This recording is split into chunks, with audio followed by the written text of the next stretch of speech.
제 나이 72. 누군가는 인생의 모든 짐을 내려놓고 편히 쉴 나이라고들 하지만 저는 여전히 동틀 무렵 잠에서 깨어 부엌으로 향하는 것으로 하루를 시작합니다. 남편이 곁에 있을 때도 그이가 먼저 하늘로 소풍을 떠난 지금도 변치 않는 저만의 오랜 습관 같은 것이죠. 자글자글 기름 두른 팬 위에서 음식이 익어가는 소리, 구수한 간장이 은근한 불에 졸아들며 풍기는 그 냄새는 세상 어떤 것보다 제 마음을 평온하게 만들어줘요. 제게 부엌은 단순히 밥을 짓는 공간이 아니라 제 인생의 희로애락이 고스란히 담긴 성전과도 같은 곳입니다. 하나뿐인 아들 정식이가 어릴 적 감기에 걸려 끙끙 앓던 날이면 저는 밤새 찹쌀을 불려 닭죽을 쑤었고 시험을 망쳐 어깨가 축 처진 날에는 녀석이 가장 좋아하는 떡갈비를 만들어주곤 했습니다. 제 음식에는 그런 힘이 있다고 믿었어요. 지친 몸과 마음을 다독여주고 다시 일어설 용기를 주는 힘 말입니다. 먼저 간 남편도 입버릇처럼 말하곤 했죠. 바깥에서 아무리 힘든 일이 있어도 당신이 차려준 따뜻한 밥상 앞에 앉으면 모든 시름이 다 녹아내린다고요. 제 손맛은 그렇게 제 가족을 지키는 가장 강력한 무기이자 사랑의 표현이었습니다. 그런데 제 사랑의 방식이 시대에 뒤떨어지는 것이 되어버린 건 언제부터였을까요? 정식이가 결혼하고 며느리라는 새로운 가족이 생긴 후부터 저는 조금씩 제 자리를 잃어가는 기분이 들었습니다. 모든 것이 반짝이고 매끈한 새 것으로 채워진 아들네 집에 제 손때 묻은 음식과 살림살이들은 어울리지 않는 불청객이 되어가는 듯했죠. 몇 달 전의 일입니다. 아들 녀석이 연일 계속되는 야근에 얼굴이 반쪽이 되었다는 소식을 전해 들었어요. 입맛도 없는지 끼니도 거르기 일수라고요. 그 말을 듣는 순간 제 마음은 까만 숫덩이처럼 타들어가는 것 같았습니다. 당장이라도 달려가 뭐라도 입에 넣어주고 싶은 심정이었어요. 저는 다음 날 새벽같이 일어나 시장으로 향했습니다. 가장 좋은 홍두깨살을 사고 싱싱한 꽈리고추와 메추리알, 파릇파릇한 쪽파와 붉은 고추까지 한아름 사들고 집으로 돌아왔죠. 그날 저는 작정이라도 한 듯 온종일 부엌을 떠나지 않았습니다. 소고기는 결대로 쪽쪽 찢어 핏물을 빼고 갖은 양념을 넣은 간장물이 반으로 졸아들 때까지 은근한 불에서 졸여냈습니다. 윤기가 반지르르 흐르는 소고기 장조림은 보기만 해도 군침이 돌았죠. 거기에 동그랑땡이며 깻잎전, 애호박전, 5가지 색을 맞춘 오색 꼬치전까지 허리가 끊어질 듯 아파왔지만 이걸 먹고 기운을 차릴 아들을 생각하면 조금도 힘들지 않았습니다. 완성된 음식들을 제가 수십 년간 아껴온 반찬통에 차곡차곡 담았습니다. 요즘 나오는 것처럼 디자인이 세련되진 않았지만 강화유리로 되어 튼튼하고 냄새도 잘 배지 않아 제가 무척 아끼는 살림들이었죠. 붉은 뚜껑, 파란 뚜껑, 노란 뚜껑, 색색의 뚜껑을 덮어 묵직하게 쌓아놓으니 마음까지 든든해졌습니다. 이걸 직접 가져다 주며 아들 얼굴도 보고 며느리와 이야기도 좀 나눠야겠다는 생각에 저는 서둘러 집을 나섰습니다. 딩동. 초인종을 누르자 잠시 후에 며느리 은지가 못 볼 사람이라도 본 듯한 표정으로 문을 열었습니다. 어머니, 어쩐 일이세요? 오시기 전에 연락이라도 좀 주시지. 정식이가 통 입맛이 없다고 해서 반찬 좀 만들어 왔다. 힘들게 할 것 뭐 있니? 내가 오면 되지. 저는 들고 온 꾸러미를 며느리에게 내밀었습니다. 은지는 마지못해 그것을 받아들고는 제가 신발을 벗고 안으로 들어서는 때도 길을 비켜줄 생각을 하지 않았어요. 어머니, 그냥 문 앞에서 주셔도 되는데. 집이 좀 어수선해서요. 괜찮다. 아들 얼굴은 보고 가야지. 제가 단호하게 말하며 안으로 들어서자 은지는 어쩔 수 없다는 듯 입술을 삐죽이며 저를 거실 소파로 안내했습니다. 집안은 먼지 한 톨 없이 깨끗했어요. 온통 하얗고 회색 비친 집은 모델하우스처럼 정갈했지만 사람 사는 온기는 조금도 느껴지지 않았습니다. 잠시 후 퇴근한 정식이가 저를 보고는 아이처럼 달려왔습니다. 엄마, 어떻게 왔어? 우와, 이거 다 엄마가 만든 거야?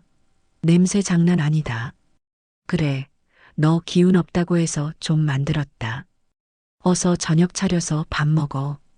역시 우리 엄마밖에 없다니까. 여보, 이것 좀 봐.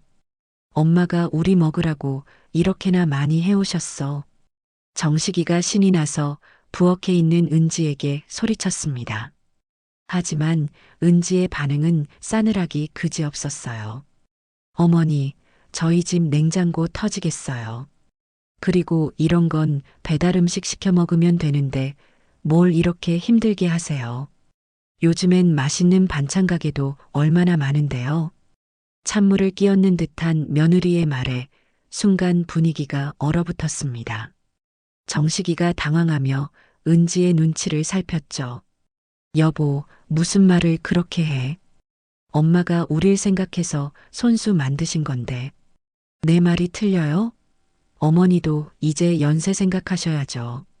괜히 이런 거 만드시느라 알아눕기라도 하시면 어쩌려고 그러세요. 다 저희 걱정해서 드리는 말씀이잖아요. 걱정을 빙자한 비아냥이었습니다. 제 정성을 시대에 뒤떨어지는 고생쯤으로 여기는 그 태도에 가슴에 불이 확 치밀어 올랐어요. 하지만 아들 앞에서 며느리와 다투는 모습을 보이고 싶지 않아 저는 억지로 웃으며 말했습니다. 괜찮다. 내가 좋아서 하는 건데 뭐가 힘드니? 너희만 맛있게 먹어주면 나는 더 바랄 게 없다. 저는 그날 밥 한술 뜨지 않고 그대로 집을 나섰습니다. 뒤따라 나온 정식이가 미안하다고 했지만 저는 아무 말도 하지 않았어요. 씁쓸한 마음을 감출 수가 없었습니다. 그리고 몇 달이 흘러 찬 바람이 옷깃을 여미게 만드는 계절이 왔습니다. 온 동네가 김장 준비로 분주해지는 시기였죠. 저 역시 올해도 백포기 김장을 계획하고 배추와 물을 주문했습니다.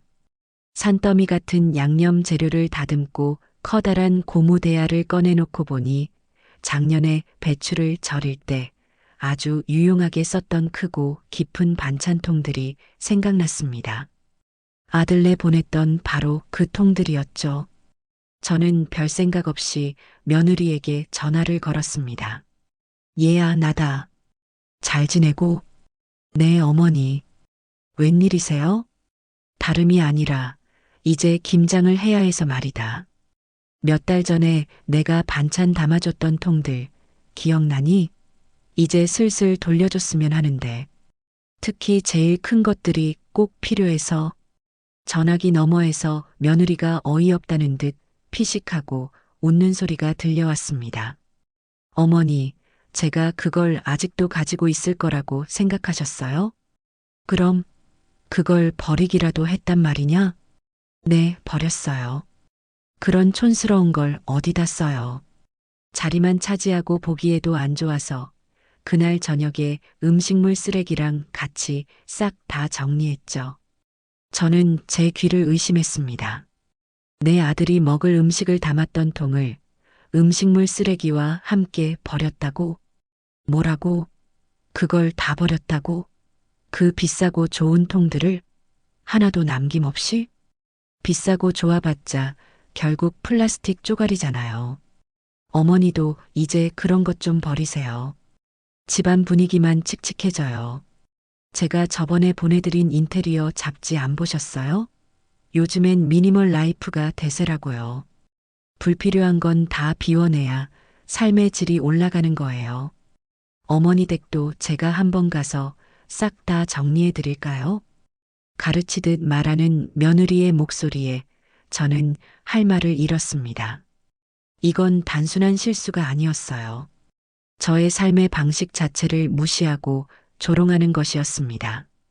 그래서 내 반찬통들을 네가 말하는 그 불필요한 쓰레기 취급해서 버렸다. 그 말이구나. 어머, 쓰레기라니요. 말을 왜 그렇게 하세요? 저는 그냥 저희 집 분위기랑 안 어울려서 정리한 것뿐이에요. 그렇게 필요하시면 말씀을 하시지 그랬어요. 제가 인터넷으로 세련된 걸로 새로 주문해 드릴 테니 그걸로 쓰세요. 요즘엔 하얗고 네모난 게 유행이에요. 동정하듯 베푸는 그 말투에 저는 더 이상 참을 수가 없었습니다. 온몸의 피가 거꾸로 솟는 기분이었죠. 내 수십 년 세월과 정성이 고작 하얗고 네모난 유행 따위와 비교당하며 버려진 겁니다. 저는 떨리는 목소리를 애써 가다듬고 차갑게 말했습니다. 됐다. 너의 그 잘난 유행, 너나 많이 챙기렴. 그리고 내가 준 건 반찬통이 아니라 내 마음이었다. 너는 내 마음을 음식물 쓰레기통에 처박은 게야. 똑똑히 알아둬.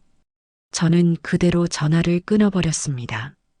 손이 부들부들 떨리고 심장이 미친 듯이 뛰었어요. 한참을 그렇게 부엌 의자에 주저앉아 있었습니다. 며느리가 내뱉은 말들이 칼날이 되어 심장을 후벼 파는 것 같았어요. 촌스러워서, 플라스틱 쪼가리, 정리. 제 인생 전체가 부정당한 기분이었습니다. 아들 녀석에게 전화할까 수십 번을 망설였습니다. 하지만 이내 그만두었죠. 정식이는 분명 엄마 은지가 뭘 몰라서 그랬겠죠. 걔가 원래 그렇게 나쁜 애는 아니잖아. 내가 대신 사과할게라고 말하며 어설프게 상황을 무마하려 들 겁니다. 나쁜 애는 아니라니. 세상에 자기 어미의 마음을 쓰레기 취급하는 것보다 더 나쁜 게 어디 있단 말인가요? 저는 아들에게도 며느리에게도 환멸을 느꼈습니다. 그날 밤 저는 눈물 한 방울 흘리지 않았습니다. 눈물은 약한 자들이나 흘리는 것이니까요. 대신 제 안에서 무언가 단단하고 차가운 것이 만들어지는 것을 느꼈습니다. 그래, 내 방식이 촌스럽고 불필요하다고? 내 정성과 손맛이 고작 플라스틱 쪼가리 취급을 받아야 한다고? 좋다. 그렇다면 똑똑히 보여주마. 너희들이 얼마나 어리석고 소중한 것을 잃었는지 땅을 치고 후회하게 만들어주마. 저는 버려진 반찬통이 아닌 짓밟힌 제 인생의 가치를 되찾기로 결심했습니다. 그리고 그 시작은 다시는 내 손으로 만든 따뜻한 밥 한 술 그들에게 내어주지 않는 것이 될 겁니다. 동이 터오는 창밖을 보며 저는 길고 긴 싸움의 시작을 직감했습니다. 그날 이후 제 세상은 이전과 완전히 달라졌습니다. 아침에 눈을 뜨면 늘 그렇듯 부엌으로 향했지만 더 이상 그곳에서 아들 내외를 위한 음식을 만들지 않았어요. 대신 저 자신을 위한 소박한 아침상을 차렸습니다. 갓 지은 밥에 잘 익은 김치, 그리고 어제 저녁 끓여놓은 시래기국 한 그릇. 그것만으로도 충분했습니다. 제 마음과 정성을 쓰레기 취급하는 이들을 위해 더는 단 한 방울의 시간도 한 톨의 정성도 낭비하고 싶지 않았기 때문이에요. 마음 한편이 허전하고 쓰라린 것은 사실이었지만 그보다 더 큰 오기와 결심이 제 속을 단단하게 채우고 있었습니다. 며칠이 지난 어느 맑은 가을날 오후였습니다. 적적한 마음에 동네 주민센터에서 운영하는 서예 교실에 나갔다가 일찍 끝나는 바람에 센터 앞 벤치에 앉아 잠시 햇볕을 쬐고 있었어요. 그때 마침 장을 보고 돌아오던 아랫집 미자 씨가 저를 발견하고는 반갑게 다가왔습니다. 미자 씨는 저보다 대여섯 살 아래지만 워낙 부침성이 좋고 신문물에도 밝아 동네 노인들 사이에서는 척척박사로 통하는 사람이었죠. 어머님, 여기서 다 뵙네요. 좋은 오후예요. 미자 씨 왔는가? 장 봐서 들어가는 길인가 봐. 네. 오늘 저녁은 뭘 해먹나 벌써부터 걱정이네요. 아참, 어머님. 제가 아주 맛있는 커피를 사왔는데 한잔하고 들어가세요. 미자 씨는 근처에 새로 생긴 카페에서 사왔다며 제게 따뜻한 종이컵을 건넸습니다. 향긋한 커피 향이 코끝을 감싸니 굳어있던 마음이 조금은 풀리는 듯 했어요. 우리는 나란히 벤치에 앉아 동네 돌아가는 소소한 이야기들을 나누었습니다. 그러다 미자 씨가 갑자기 생각났다는 듯 스마트폰을 꺼내 들었습니다. 어머님, 그거 아세요? 요즘 젊은 사람들은 다 인스타그램이라는 걸 한대요. 자기 사는 모습을 사진으로 찍어서 자랑하는 건데 아주 볼거리가 많다니까요. 인스타그램? 그게 뭔가? 나는 그런 건 영 몰라서. 제가 보여드릴게요. 이게 아주 시간 가는 줄 모른다니까요. 우리 딸이 알려줘서 시작했는데 예쁜 것도 많고 재미있는 것도 많고 특히 음식 잘하는 사람들이 그렇게 많아요. 미자 씨는 익숙한 손놀림으로 스마트폰 화면을 몇 번 누르더니 제 눈앞에 들이밀었습니다. 화면 속에는 전문가가 찍은 듯한 화려한 음식 사진들이 가득했어요. 보기 좋은 떡이 먹기도 좋다고 어쩜 그리 하나같이 예쁘게도 담아냈는지 감탄이 절로 나왔습니다. 이것 좀 보세요, 어머님. 이 사람은 살림의 여왕이라고 해서 아주 유명한 사람이래요.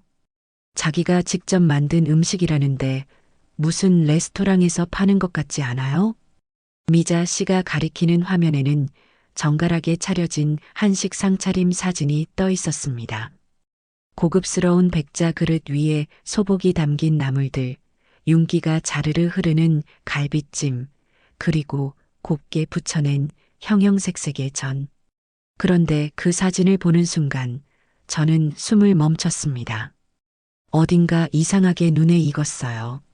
특히 저 모듬전 가운데 앙증맞게 칼집을 내어 모양을 낸 표고버섯전은 분명. 미자 씨, 이 사진 좀 더 자세히 볼 수 있나? 그럼요.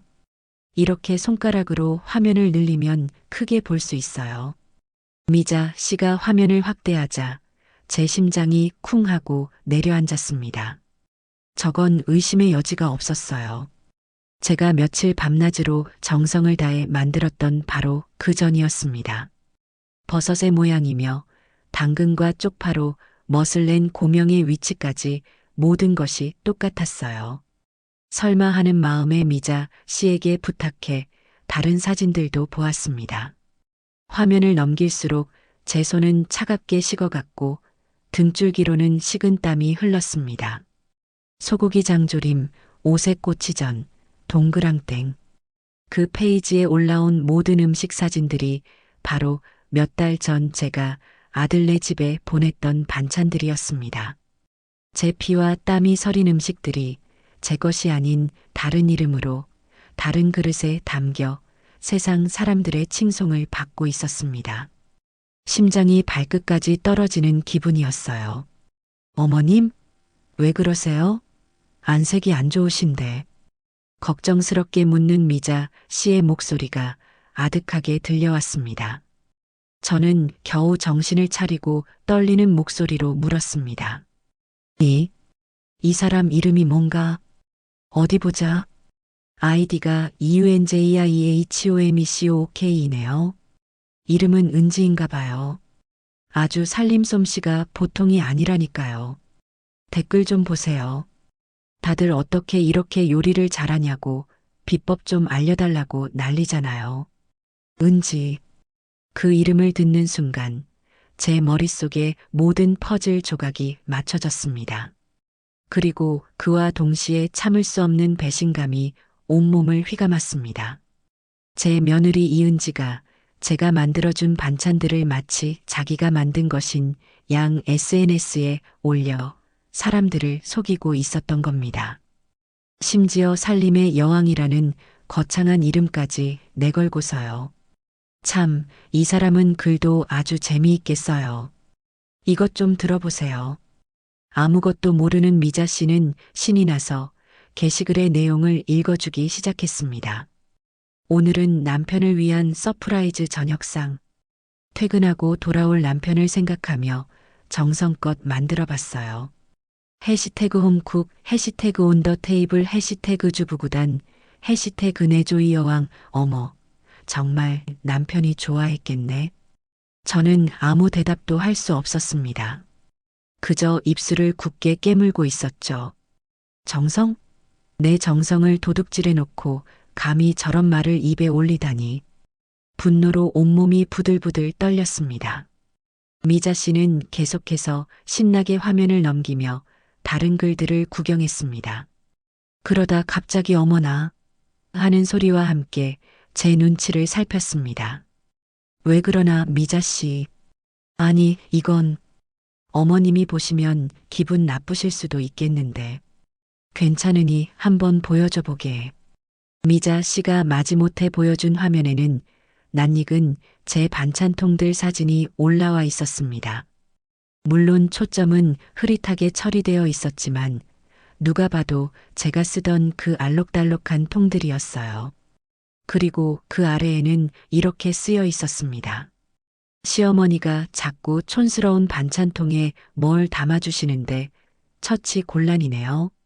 정성 생각해서 버리지도 못하고 그렇다고 주방에 두자니 인테리어 다 망치고 눈물 머금고 예쁜 그릇에 옮겨 담는 중. 해시태그 시월드, 해시태그 스트레스, 해시태그 미니멀 라이프이죠. 그 글을 읽는 순간 세상이 무너지는 듯한 충격을 받았습니다. 제 등 뒤에서는 이런 식으로 저를 조롱하고 있었던 겁니다. 제 마음을 처치 곤란한 골칫덩이로 저를 미니멀 라이프의 적으로 취급하면서 말이에요. 앞에서는 마지못해 감사한 척 연기를 하고 뒤에서는 제 험담을 하며 자신의 인기를 위한 도구로 저를 이용하고 있었던 거죠. 피가 거꾸로 솟는다는 말이 어떤 의미인지 그때 처음으로 실감했습니다. 어머어머 세상에. 어떻게 시어머니한테. 이건 좀 심했다, 정말. 미자 씨도 사태의 심각성을 깨닫고 제 눈치를 보며 어쩔 줄 몰라 했습니다. 저는 아무렇지 않은 척 억지로 입꼬리를 끌어올렸습니다. 허허, 요즘 젊은 애들은 다 저러고 노나보지. 나는 이제 그만 들어가 봐야겠네.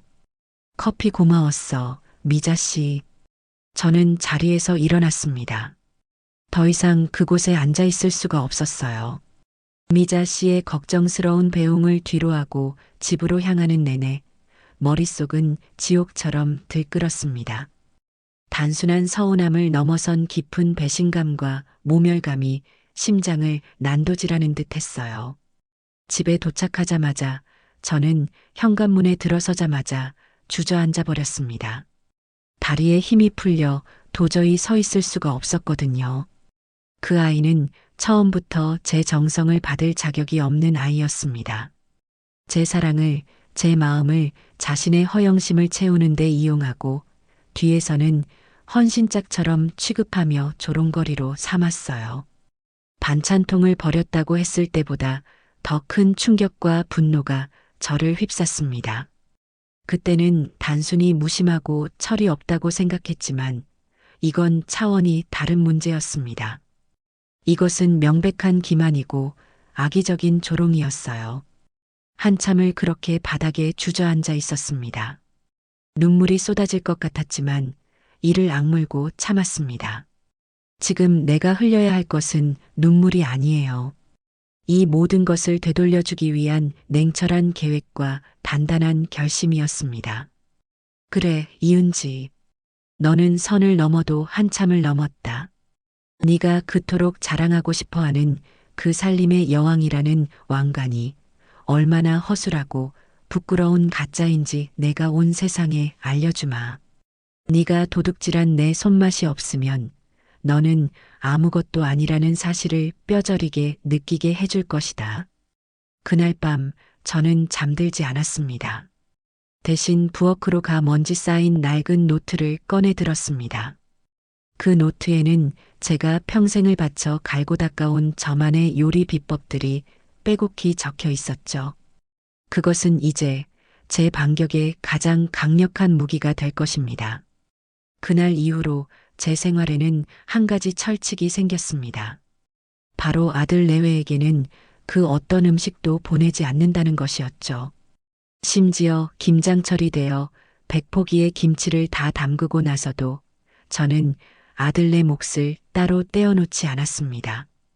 해마다 김장하는 날이면 당연하다는 듯 커다란 김치통을 들고 찾아오던 아들 녀석이었지만 올해는 그럴 필요가 없게 된 겁니다.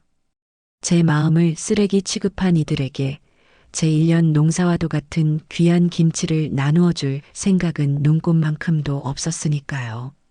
그렇게 한두 주가 흘렀을까요? 아니나 다를까 저녁 무렵 아들에게서 전화가 걸려왔습니다. 녀석의 목소리에는 은근한 투정이 가득 묻어 있었어요. 엄마, 나 정식이야. 저녁은 먹었어? 오냐, 나는 먹었다. 너는? 나는 아직. 퇴근하고 집에 왔는데 먹을 게 하나도 없네. 은지는 친구 만난다고 나가고 없고, 냉장고를 열어봐도 텅텅 비었어. 엄마가 보내준 반찬 다 어디 갔나 몰라. 저는 전화기 너머로 들려오는 아들의 한숨소리에 코웃음을 쳤습니다. 제 반찬이 어디 갔는지 정말 몰라서 묻는 걸까요? 그거 네 마누라가 버린 지가 언젠데 아직도 찾고 있니? 그리고 내가 언제까지 니들 밥상까지 책임져야 하냐? 이제 네 마누라가 차려주는 밥 먹고 살아. 나도 이제 늙고 힘들어서 못해. 제 단호하고 차가운 목소리에 정식이는 당황한 듯 잠시 말을 잇지 못했습니다. 늘 자식이라면 뭐든 다 내어주던 엄마의 모습이 아니었기 때문이겠죠. 엄마, 왜 그래? 무슨 일 있었어? 은지가 뭐 잘못한 거라도 있어? 잘못하고 말고 할 게 뭐가 있니? 그냥 사실을 말하는 것뿐이다. 나도 이제 내 몸 챙겨야지. 너도 다 큰 성인이니 이제 엄마 반찬 찾지 말고 네 가정을 네가 알아서들 챙겨라. 끊는다. 저는 아들이 무어라 더 말할 틈도 주지 않고 전화를 끊어버렸습니다. 물론 마음이 편치만은 않았어요. 아들 녀석의 끼니를 걱정하는 것은 어미로서 당연한 본능이었으니까요. 하지만 독해져야 했습니다. 지금 마음이 약해져서 어설픈 동정심을 베풀었다가는 이 지긋지긋한 관계를 결코 끊어낼 수 없을 겁니다. 며칠이 더 지났습니다. 이번에는 며느리 은지에게서 전화가 걸려왔습니다. 저는 그 번호를 보는 순간 올 것이 왔구나 싶었죠. 아마도 남편의 불평불만에 등 떠밀려 마지못해 전화했을 겁니다. 역시나 전화기 너머로 들려오는 며느리의 목소리는 잔뜩 날이 서 있었습니다. 어머니, 저 은지예요. 정식 씨한테 얘기 들었어요. 요즘 반찬 안 보내주신다면서요. 일부러 저희 굶기시는 거예요? 저희가 뭘 그렇게 잘못했다고 이러세요? 적반하장도 유분수지. 저는 기가 막혀 헛웃음이 나왔습니다. 내가 너희를 굶겼다고? 얘야, 말은 바로 해야지. 나는 내 정성을 짓밟은 사람에게 더는 마음을 쓰고 싶지 않은 것뿐이다. 그리고 너, 내가 왜 이러는지 정말 몰라서 묻는 거니? 제가 뭘 어쨌는데요? 고작 그 촌스러운 반찬통 몇 개 버렸다고 이러시는 거면 어머니 정말 속 좁으신 거 알아요? 제가 새로 사드린다고 했잖아요. 반찬통? 아직도 그게 반찬통 문제로 보이니? 됐다. 너랑은 더 이상 할 말이 없구나. 네가 뭘 잘못했는지 스스로 깨닫기 전까지는 나한테 전화하지 마라. 어머니, 잠깐만요. 저는 며느리의 절규 같은 외침을 뒤로하고 가차없이 전화를 끊었습니다. 그리고 곧바로 녀석의 번호를 차단해버렸죠. 더 이상 그 가시돋친 목소리를 듣고 싶지 않았습니다. 시간은 흘러 어느덧 남편의 기일이 다가왔습니다. 해마다 기일이 되면 온 가족이 저희 집에 모여 제사 음식을 함께 만들고 조촐하게나마 제사를 지내는 것이 우리 집의 오랜 전통이었어요. 하지만 올해는 그럴 수 없었습니다. 저는 며느리가 제사상 차리는 것을 돕기는커녕 아예 그 집에 발도 들이지 않기로 마음먹었으니까요. 제사를 며칠 앞둔 날 저는 아들에게 통보하듯 말했습니다. 올해 아비 제사는 너희 집에서 지내거라. 나는 몸이 안 좋아서 참석하기 어렵겠다. 엄마, 그게 무슨 말이야? 제사 음식을 누가 하라고. 은지는 할 줄 아는 거 하나도 없단 말이야. 그럼 지금부터 배우면 되겠네. 인터넷 찾아보면 요즘엔 레시피도 잘 나온다더라.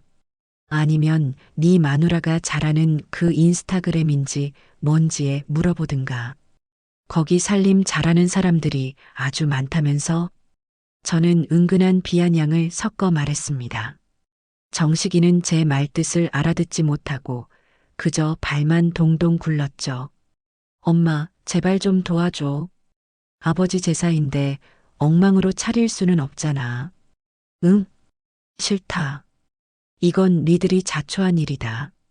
돌아가신 네 아비도 정성 하나 없이 모양만 그럴듯하게 차린 제사상은 받고 싶지 않으실 게다.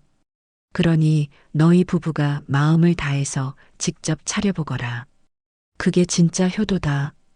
저는 끝까지 단호한 태도를 유지했습니다. 아들은 결국 거의 울상이 되어 전화를 끊었고 저는 씁쓸한 마음으로 한숨을 내쉬었습니다. 돌아가신 남편께는 죄송했지만 이번만큼은 어쩔 수 없었어요. 산 사람의 도리가 바로 서야 돌아가신 분께도 떳떳할 수 있는 법이니까요. 그리고 마침내 제삿날이 되었습니다. 저는 아침부터 일부러 외출 준비를 했습니다. 혹시라도 마음이 약해져 아들네 집으로 달려갈까봐 저 자신을 묶어두는 방법이었죠. 동네 친구들과 만나 점심을 먹고 찻집에 앉아 시간을 보내면서도 마음은 온통 아들네 집에 가 있었습니다. 지금쯤이면 한창 음식 준비로 정신이 없겠지. 은지 그 아이가 과연 제대로 해낼 수 있을까? 걱정이 되지 않는다면 거짓말일 겁니다. 저녁 늦게 집에 돌아오자 부재중 전화가 수십 통이나 와 있었습니다. 전부 아들 정식이에게서 온 전화였죠. 저는 일부러 전화를 받지 않았습니다. 잠시 후 이번에는 장문의 문자 메시지가 도착했습니다. 엄마, 제사 다 망쳤어. 은지가 인터넷 보고 따라하긴 했는데 잡채는 다 불어 터지고 저는 다 태워 먹고 탕국은 아무 맛도 안 나. 친척 어른들 오셨는데 얼굴을 들 수가 없었어. 다들 엄마 음식만 찾고 은지한테는 한마디씩 쓴소리하고 결국 은지는 방에 들어가서 울고불고 난리야. 엄마, 내가 정말 잘못했어. 제발 화 풀어. 응? 문자를 읽어내리는 제 마음은 복잡 미묘했습니다. 한편으로는 고소하다는 생각도 들었지만 다른 한편으로는 아들에 대한 안쓰러움과 남편에 대한 죄스러움이 밀려왔습니다.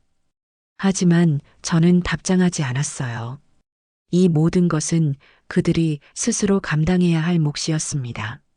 엉망이 된 제사상은 그들이 그동안 저에게 보여주었던 무례하고 오만한 태도에 대한 당연한 결과물일 뿐이었죠. 그날 밤 저는 남편의 영정사진 앞에 조용히 술 한 잔을 올렸습니다.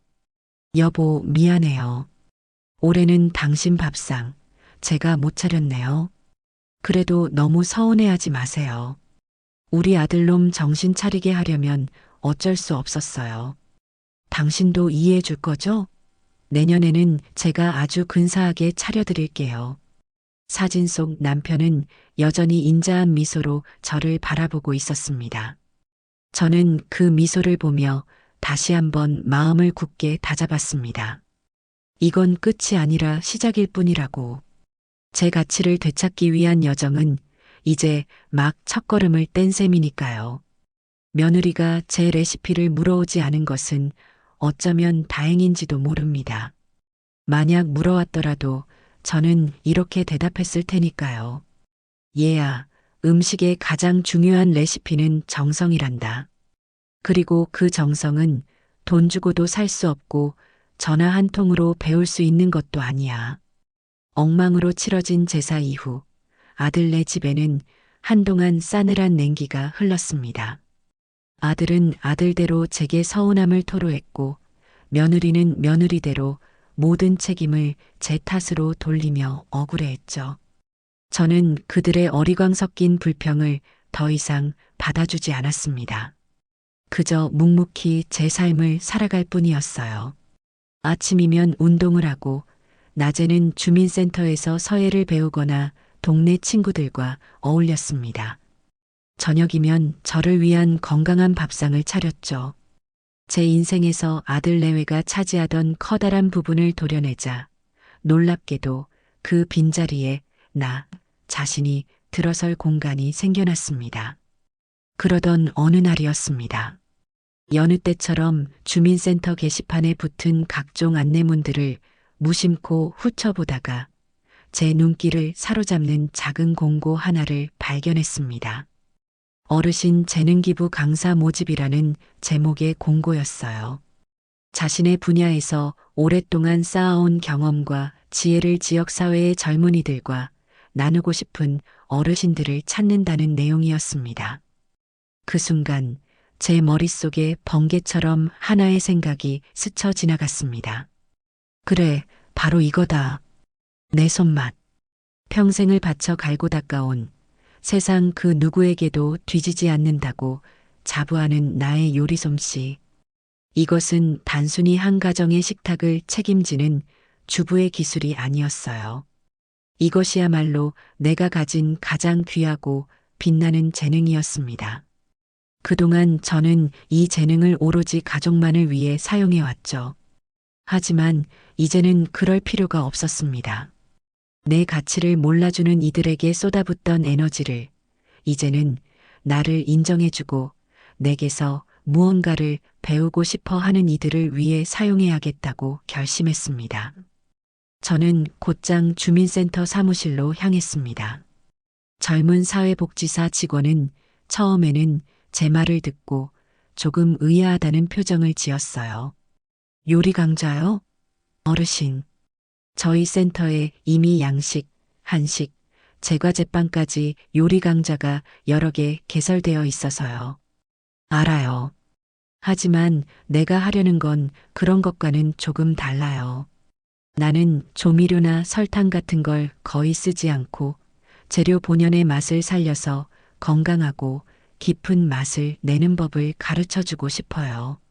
요즘 젊은 엄마들, 아이들한테 좋은 것만 먹이고 싶어 하면서도 정작 어떻게 해야 할지 잘 모르잖아요.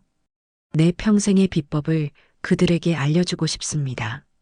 제 차분하지만 단호한 말투의 젊은 직원은 무언가 느낀 것이 있는지 잠시 고민하더니 동네 부녀회장님께 한번 여쭤보겠다고 했습니다. 그리고 며칠 뒤 제게 연락이 왔습니다. 제 요리 솜씨를 익히 알고 있던 부녀회장님과 동네 어른들이 두 팔 벌려 환영하며 강력하게 추천해 주신 덕분에 김효순의 명품 집밥이라는 이름의 강좌가 정식으로 개설될 수 있었던 겁니다. 첫 수업이 있던 날, 저는 조금 긴장된 마음으로 강의실에 들어섰습니다. 수강생은 대부분 아이를 키우는 젊은 주부들이었어요. 처음에는 다들 동네 할머니가 하는 요리 교실이 뭐 별거 있겠어? 하는 반신반의의 눈빛으로 저를 바라보는 듯 했습니다. 저는 아무 말 없이 준비해온 앞치마를 두르고 그날의 주제인 기본에 충실한 멸치 육수와 된장찌개의 시연을 시작했습니다.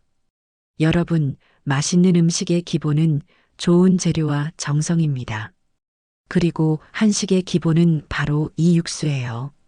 요즘엔 간편하게 동전 모양으로 나온 것도 있고 가루로 된 것도 많죠. 하지만 그런 것들로는 절대 이 깊은 맛을 낼 수가 없어요. 저는 비린내 없이 깔끔하고 구수한 멸치 육수를 내는 저만의 비법을 차근차근 설명해 나갔습니다.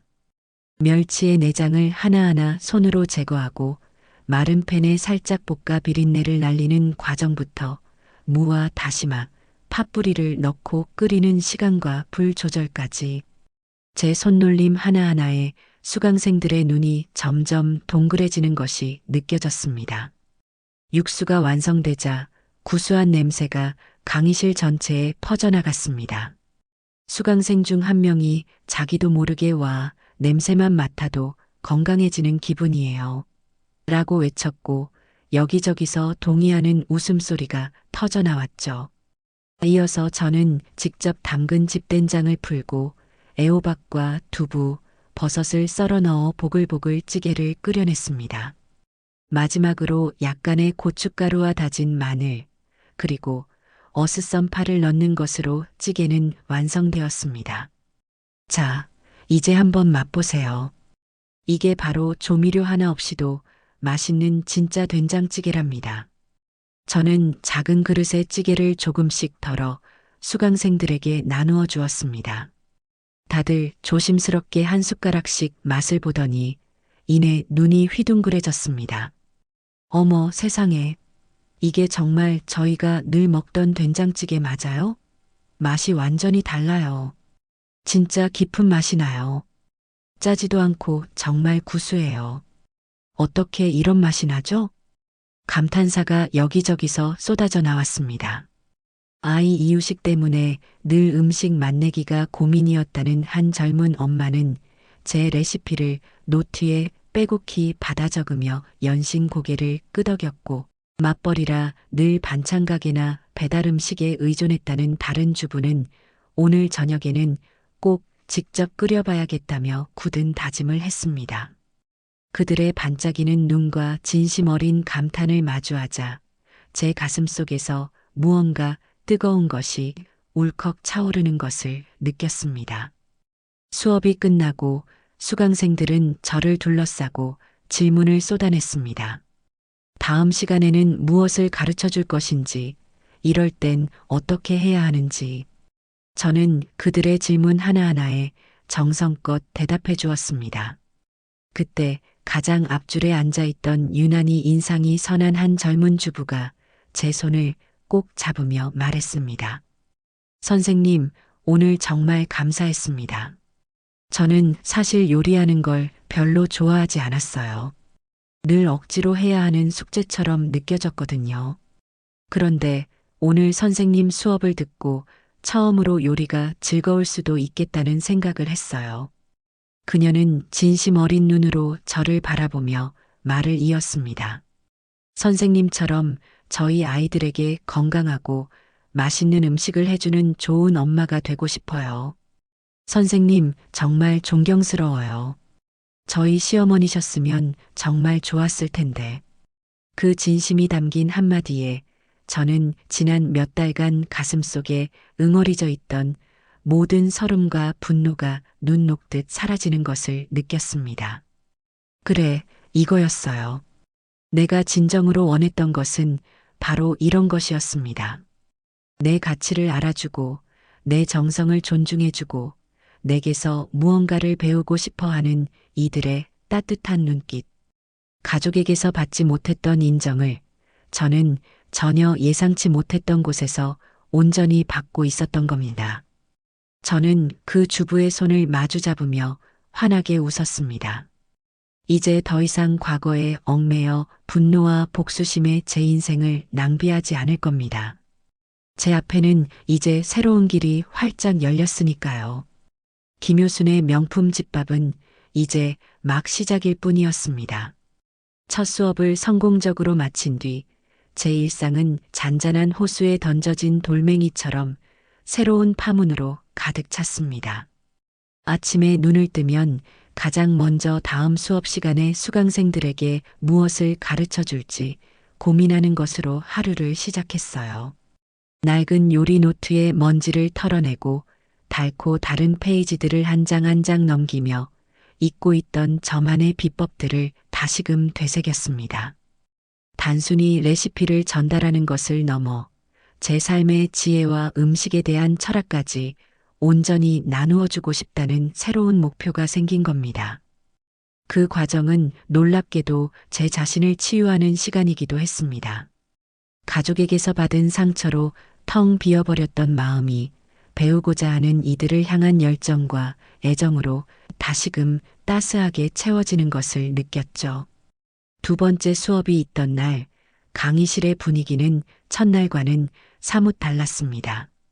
서먹함과 반신반의의 눈빛은 사라지고 그 자리에는 기대감과 동지애 같은 훈훈한 기운이 감돌았어요.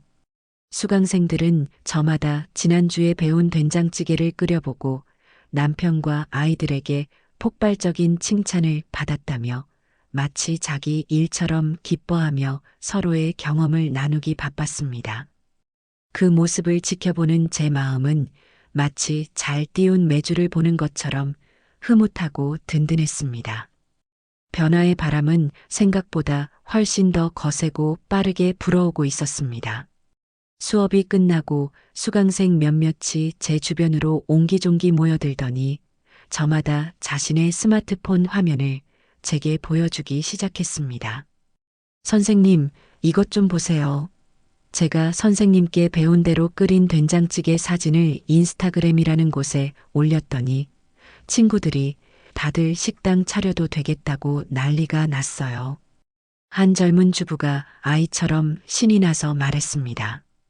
그녀의 화면 속에는 투박하지만 정성이 가득 담긴 된장찌개 사진이 올라와 있었고 그 아래에는 해시태그 김효순이 명품집밥, 해시태그 인생된장찌개, 해시태그 할머니 레시피 같은 낯선 기호들이 주렁주렁 달려 있었습니다. 또 다른 주부도 질 수 없다는 듯 자신의 화면을 내밀었습니다. 선생님, 제 것도 한번 봐주세요. 저는 저희 아들이 밥 한 그릇을 뚝딱 비우는 동영상도 같이 올렸어요. 댓글에 다들 비법이 뭐냐고 물어보길래 우리 김효순 선생님 덕분이라고 잔뜩 자랑해놨죠. 그렇게 시작된 작은 날갯짓은 이내 거대한 태풍이 되어 제 삶을 송두리째 흔들기 시작했습니다. 수강생들 사이에서 수업 내용을 SNS에 인증하는 것이 유행처럼 번져나갔고 해시태그 김효순 할머니 레시피는 우리 동네 주부들 사이에서 모르는 사람이 없는 일종의 보증수표가 되었습니다. 제 손맛이, 제 정성이 이제는 제 부엌과 강의실을 넘어서 손가락 끝으로 연결된 더 넓은 세상으로 퍼져나가고 있었던 겁니다. 사건이 걷잡을 수 없이 커진 것은 한 수강생이 우리 동네에서 가장 영향력이 크다는 인터넷 맘카페에 제 강좌에 대한 장문의 후기를 올리면서부터였습니다. 그 엄청난 소식을 제게 전해준 것은 역시나 동네 정보통 미자 씨였죠. 그날 오후 미자 씨는 숨을 헐떡이며 저희 집으로 뛰어들어왔습니다. 평소에 호들갑과는 차원이 다른 그야말로 경천동지할 일이라도 벌어진 듯한 표정이었습니다. 어머님, 어머님, 지금 인터넷이 완전히 뒤집어졌어요. 어머님이 이 동네를 구원한 영웅이 되셨다고요. 사람 놀라게 하지 말고 천천히 말해봐. 내가 뭘 어쨌다고 영웅까지 되나. 100마디 말보다 한번 보시는 게 나아요. 이것 좀 보세요. 미자 씨가 내민 스마트폰 화면에는 눈에 확 띄는 굵은 글씨체의 제목이 떠 있었습니다. 광고 절대 아님. 요리 똥손이었던 제 인생을 구원해 주신 김효순 선생님의 명품 집밥. 눈물 없이는 볼 수 없는 리얼 후기. 저는 미자 씨의 성화에 못 이겨 화면 속 글자를 천천히 읽어 내려가기 시작했습니다. 글을 쓴 사람은 맞벌이를 하며 어린 쌍둥이를 키우는 제 수강생 중 한 명이었습니다. 안녕하세요. 이 구역의 소문난 요리 똥손, 쌍둥이 엄마입니다. 부끄러운 고백이지만 저는 결혼하고 5년 동안 제 손으로 밥상을 차려본 기억이 거의 없습니다. 아침은 거르거나 빵으로 때우고 저녁은 늘 배달음식이나 반찬가게 음식들로 해결했죠. 아이들에게는 늘 미안했지만 퇴근하고 돌아오면 녹초가 되어버리는 몸으로 요리를 한다는 건 저에게 너무나 먼 나라 이야기였습니다. 남편의 불만은 날로 쌓여갔고 아이들은 인스턴트 음식에 입맛이 길들여져 갔습니다. 저는 제가 나쁜 엄마, 나쁜 아내인 것만 같아 매일 밤 자책감에 시달렸습니다. 그러다 마지막 지푸라기라도 잡는 심정으로 동네 주민센터에 김효순 선생님 요리 강좌를 신청하게 되었습니다. 사실 처음에는 큰 기대가 없었습니다. 동네 할머니가 하는 요리 교실이 뭐 얼마나 대단할까 하는 오만한 생각도 조금은 있었던 것 같습니다. 하지만 첫 수업을 듣는 순간 저는 제 생각이 얼마나 어리석고 편협했는지 깨닫고 머리를 한 대 얻어맞은 듯한 충격을 받았습니다. 선생님은 단순히 레시피를 알려주시지 않습니다. 음식에 담겨야 할 정성과 마음이 무엇인지 제철 식재료를 고르는 법부터 재료 하나하나를 소중히 다루는 법까지 요리의 근본과 철학을 가르쳐 주십니다. 선생님의 멸치 육수 한 그릇에는 세상 모든 자식들이 건강하기를 바라는 어머니의 따뜻한 마음이 담겨 있습니다. 선생님의 된장찌개 한 숟갈에는 화학 조미료에 지친 우리네 위장을 달래주는 깊고 진한 위로가 담겨 있습니다. 저는 선생님의 수업을 들으며 난생 처음으로 요리의 즐거움을 깨달았습니다. 그리고 용기를 내어 제 손으로 직접 저녁상을 차리기 시작했습니다. 놀라운 변화가 일어났습니다. 늘 말없이 밥만 먹던 남편이 여보, 요즘 음식 솜씨가 왜 이렇게 늘었어? 정말 맛있어. 라며 제 어깨를 두드려 주었고 편식하던 아이들이 제가 만든 나물을 서로 먹겠다고 다투기 시작했습니다. 텅 비었던 저희 집 식탁은 이제 웃음소리와 맛있는 음식 냄새로 가득 차게 되었습니다. 이건 단순한 음식이 아니었습니다. 김효순 선생님은 제게 무너져가던 가족의 행복을 되찾아 주신 은인입니다. 만약 이 글을 읽고 계신 분 중에 저처럼 요리가 어렵고 두렵게만 느껴지는 분이 계시다면 속는 셈 치고 김효순 선생님의 강좌를 꼭 한번 들어보세요. 단순한 요리 기술이 아닌 삶을 살아가는 따뜻한 지혜와 사랑을 배우게 되실 겁니다. 그리고 저처럼 인생이 바뀔지도 모릅니다. 글을 다 읽고 나자 제 눈가에는 저도 모르게 뜨거운 눈물이 맺혔습니다.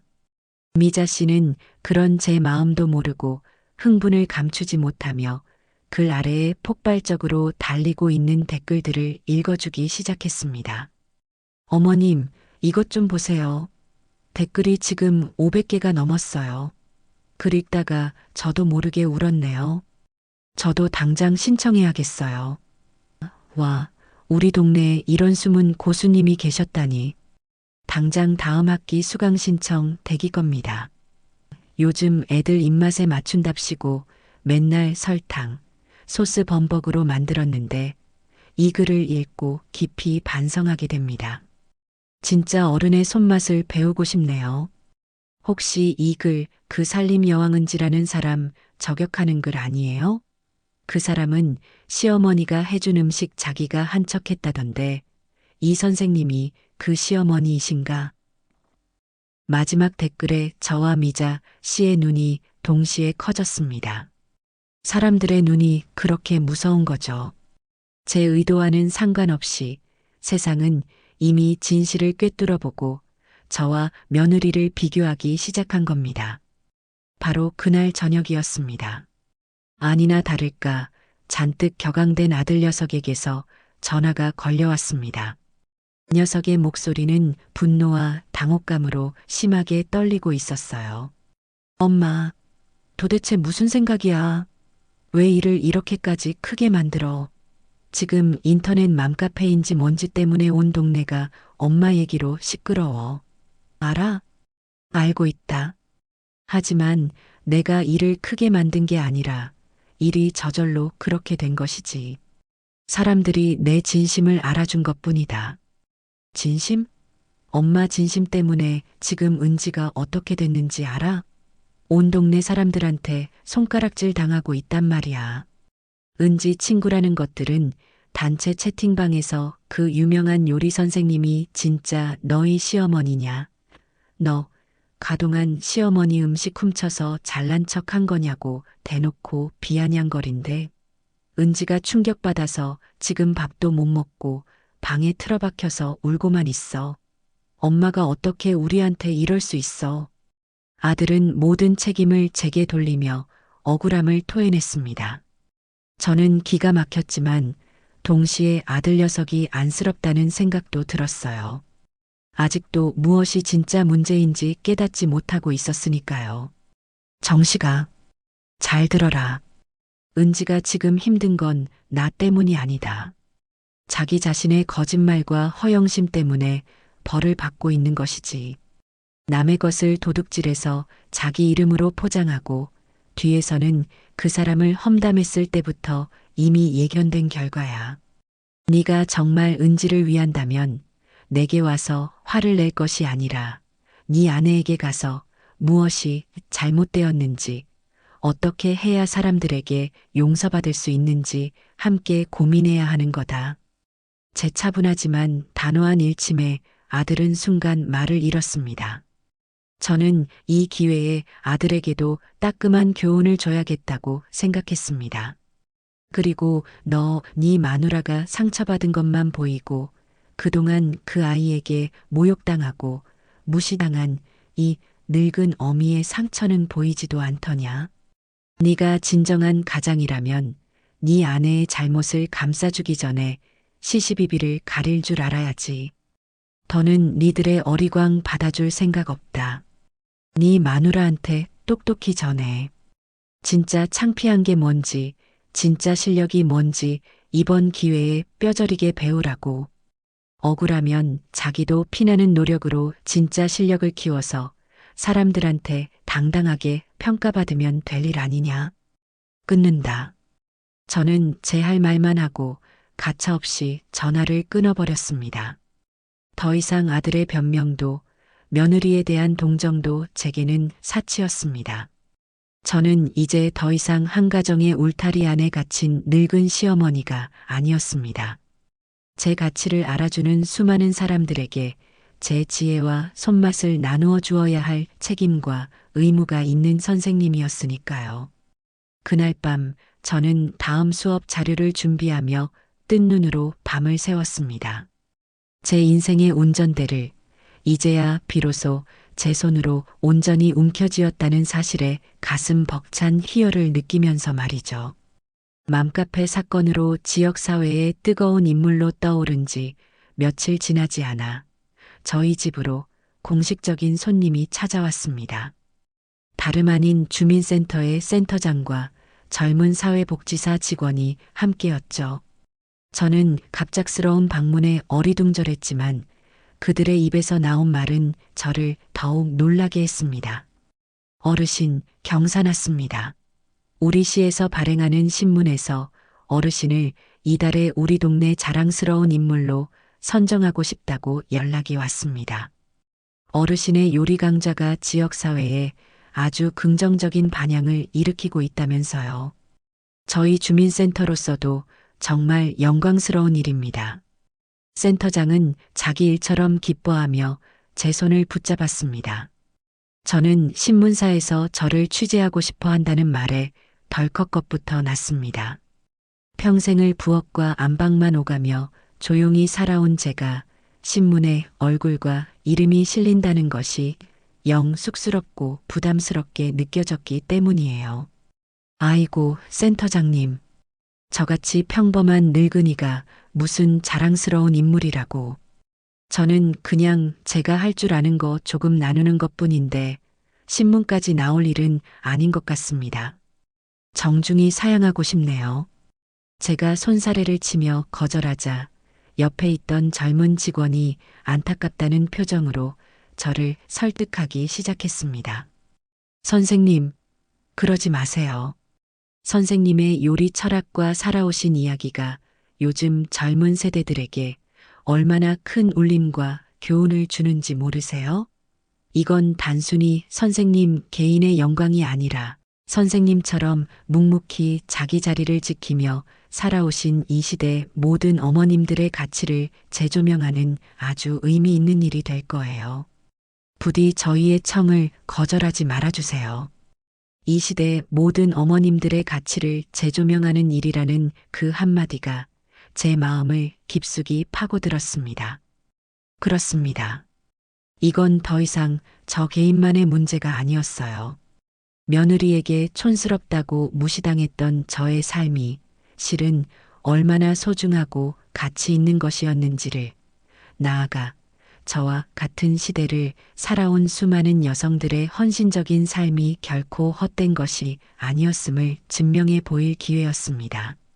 저는 잠시 눈을 감고 깊은 생각에 잠겼다가 이내 결심한 듯 고개를 끄덕였습니다. 알겠습니다. 누추한 사람이라도 괜찮다면 취재에 응하도록 하지요. 며칠 뒤 약속한 시간에 맞춰 박은영이라는 이름의 젊은 여기자가 녹음기와 카메라를 들고 저희 집을 방문했습니다. 그녀는 아주 총명하고 따뜻한 눈빛을 가진 사람이었어요. 우리는 거실에 마주 앉아 차를 마시며 2시간 넘게 시간 가는 줄 모르고 이야기를 나누었습니다. 처음에는 어색하고 굳어있던 저도 그녀가 던지는 진솔하고 깊이 있는 질문들 앞에서 조금씩 마음의 문을 열기 시작했습니다. 어르신께서 생각하시는 집밥의 진정한 의미는 무엇인가요? 집밥이라. 그건 그냥 한 끼 때우는 식사가 아니에요. 그건 관계고 역사지. 밥상머리에 둘러앉아 오늘 하루 있었던 일을 도란도란 나누는 것. 그게 바로 관계 아니겠소? 그리고 어릴 적 엄마가 끓여주던 된장찌개 맛을 평생 기억하고 또 그걸 내 자식에게 끓여주는 것. 그게 바로 그 집안의 역사가 되는 게야. 요즘 사람들은 너무 바쁘다는 핑계로 그 소중한 관계와 역사를 너무 쉽게 놓치고 사는 것 같아 안타까워. 어르신의 요리에는 특별한 철학이 담겨 있는 것 같습니다. 어르신 인생에 가장 큰 영향을 주신 분이 있다면 누구이신가요? 저는 그 질문에 잠시 말을 멈추고 벽에 걸린 친정어머니의 낡은 흑백 사진을 바라보았습니다. 우리 친정어머니지. 나는 어머니께 글 대신 칼질을 먼저 배웠어. 어머니는 늘 말씀하셨지. 음식을 만드는 사람의 마음가짐이 곧 그 음식의 맛이 되는 것이다. 화나는 일이 있을 땐 칼을 잡지 말고 슬픈 일이 있을 땐 불 앞에 서지 마라. 오로지 즐겁고 감사한 마음으로 만들어야 먹는 사람도 탈이 없는 법이다. 나는 평생 그 가르침을 가슴에 새기고 살았어요. 인터뷰는 제 인생을 되돌아보는 귀한 성찰의 시간이었습니다. 먼저 떠난 남편과 알콩달콩 살던 신혼 시절의 이야기부터 말썽꾸러기 아들 정식이를 키우면서 속 끓였던 사소한 일화들까지 제 삶의 조각들을 하나하나 꺼내어 보이며 저는 제 자신이 얼마나 치열하고 성실하게 살아왔는지 새삼 깨닫게 되었습니다. 인터뷰가 끝나고 박 기자는 제 부엌에서 요리하는 모습을 사진으로 좀 담고 싶다고 조심스럽게 요청했습니다. 저는 흔쾌히 앞치마를 둘렀습니다. 그곳은 세상에서 제가 가장 자신 있는 온전한 저만의 무대였으니까요. 제가 무심한 듯 능숙한 손놀림으로 콩나물 대가리를 다듬고 도마 위에서 경쾌한 소리를 내며 팔을 써는 모습을 박 기자는 쉴 새 없이 카메라 셔터에 담았습니다. 카메라 렌즈 앞에서 처음에는 어색했지만 이내 제 손에 익은 부엌 일에 완전히 몰두하자 긴장이 눈 녹듯 사라졌습니다. 어르신, 오늘 정말 감사했습니다. 어르신의 깊은 지혜와 따뜻한 마음 덕분에 아주 멋진 기사가 나올 것 같습니다. 아마 저희 신문 독자들에게 아주 큰 선물이 될 거예요. 박 기자는 여러 번 고개 숙여 인사를 하고 돌아갔습니다. 저는 왠지 모를 후련함과 함께 이제는 제 삶이 더 이상 저 혼자만의 것이 아니라는 묵직한 책임감을 느꼈습니다. 그리고 마침내 신문이 발행되던 날 아침이었습니다. 저는 그날따라 유난히 일찍 눈이 떠져 새벽 산책을 나섰습니다. 아파트 앞 가판대에서 사람들이 무언가에 홀린 듯 신문을 읽고 있는 모습이 보였어요. 가까이 다가가 보니 그들이 보고 있는 신문 지역 섹션 일면에 제 얼굴이 활짝 웃는 모습으로 대문짝만하게 실려 있었습니다. 반찬통에 담긴 정성, 세대를 잇는 손맛, 우리 동네 숨은 고수, 김효순 어르신을 만나다라는 제 가슴을 뭉클하게 만드는 제목과 함께요. 기사는 제 예상을 훨씬 뛰어넘을 만큼 감동적이었습니다. 박 기자는 제가 툭툭 던졌던 말들 속에 숨겨진 깊은 의미들을 끄집어내 한 편의 아름다운 서사시처럼 제 인생을 그려내고 있었습니다. 신문을 다 읽고 나자 제 눈시울이 뜨거워졌습니다. 평생을 이름 없는 주부로 살아온 제 인생이 이렇게나 빛나는 이야기로 재탄생하는 날이 오다니 꿈만 같았어요. 그날 이후 제 삶에는 그야말로 놀라운 변화들이 휘몰아쳤습니다. 동네 은행에 갔더니 창구 직원이 저를 알아보고는 존경스럽다며 고개를 숙였고 단골 미용실에서는 제 머리를 공짜로 해주겠다며 성화를 부렸습니다. 주민센터의 제 강좌는 말 그대로 전설이 되어 다음 학기 수강을 위한 대기자 명단이 A4 용지 3장을 훌쩍 넘어갈 정도였죠. 그날 저녁 며칠 동안 뜸하던 아들 정식이에게서 전화가 걸려왔습니다.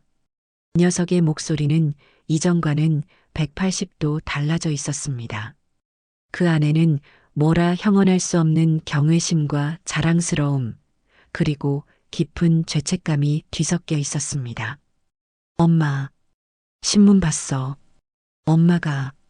엄마가 그렇게 대단하고 멋진 분인 줄 이 못난 아들은 정말 몰랐어.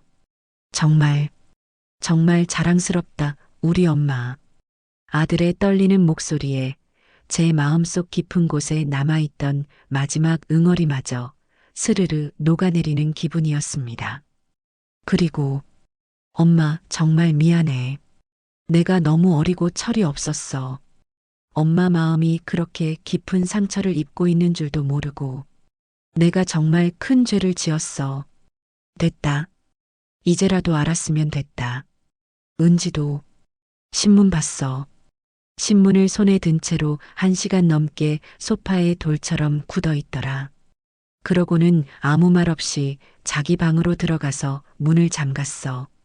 저녁 내내 나오지도 않고 아마 자기도 자기 잘못이 얼마나 컸는지, 자기가 뭘 놓치고 살았는지 깨닫고 있겠지. 저는 아들의 말에 그저 담담하게 대답했습니다. 사람은 누구나 자기 행동에 대한 결과를 마주해야 하는 법이다. 그건 내가 어떻게 해줄 수 있는 부분이 아니야. 그러니 너는 이제 그만 마음 졸이고 네 아내가 스스로 그 시간을 잘 견뎌내고 성장할 수 있도록 옆에서 묵묵히 지켜봐 주거라. 나는 이제 다음 주 수업 준비해야 해서 바쁘다. 나중에 다시 통화하자. 저는 제 감정에 휘둘리지 않고 단호하게 전화를 끊었습니다. 더 이상 아들 내외의 그늘 속에서 제 삶을 낭비할 수는 없었습니다. 제게는 이제 저를 스승으로 여기고 따라주는 수많은 사람들이 있었으니까요. 신문에 실린 제 기사를 정성껏 오려내어 돋보기 안경과 함께 서랍 깊숙한 곳에 넣어두며 생각했습니다. 이것은 단순한 종이 한 장이 아니라고.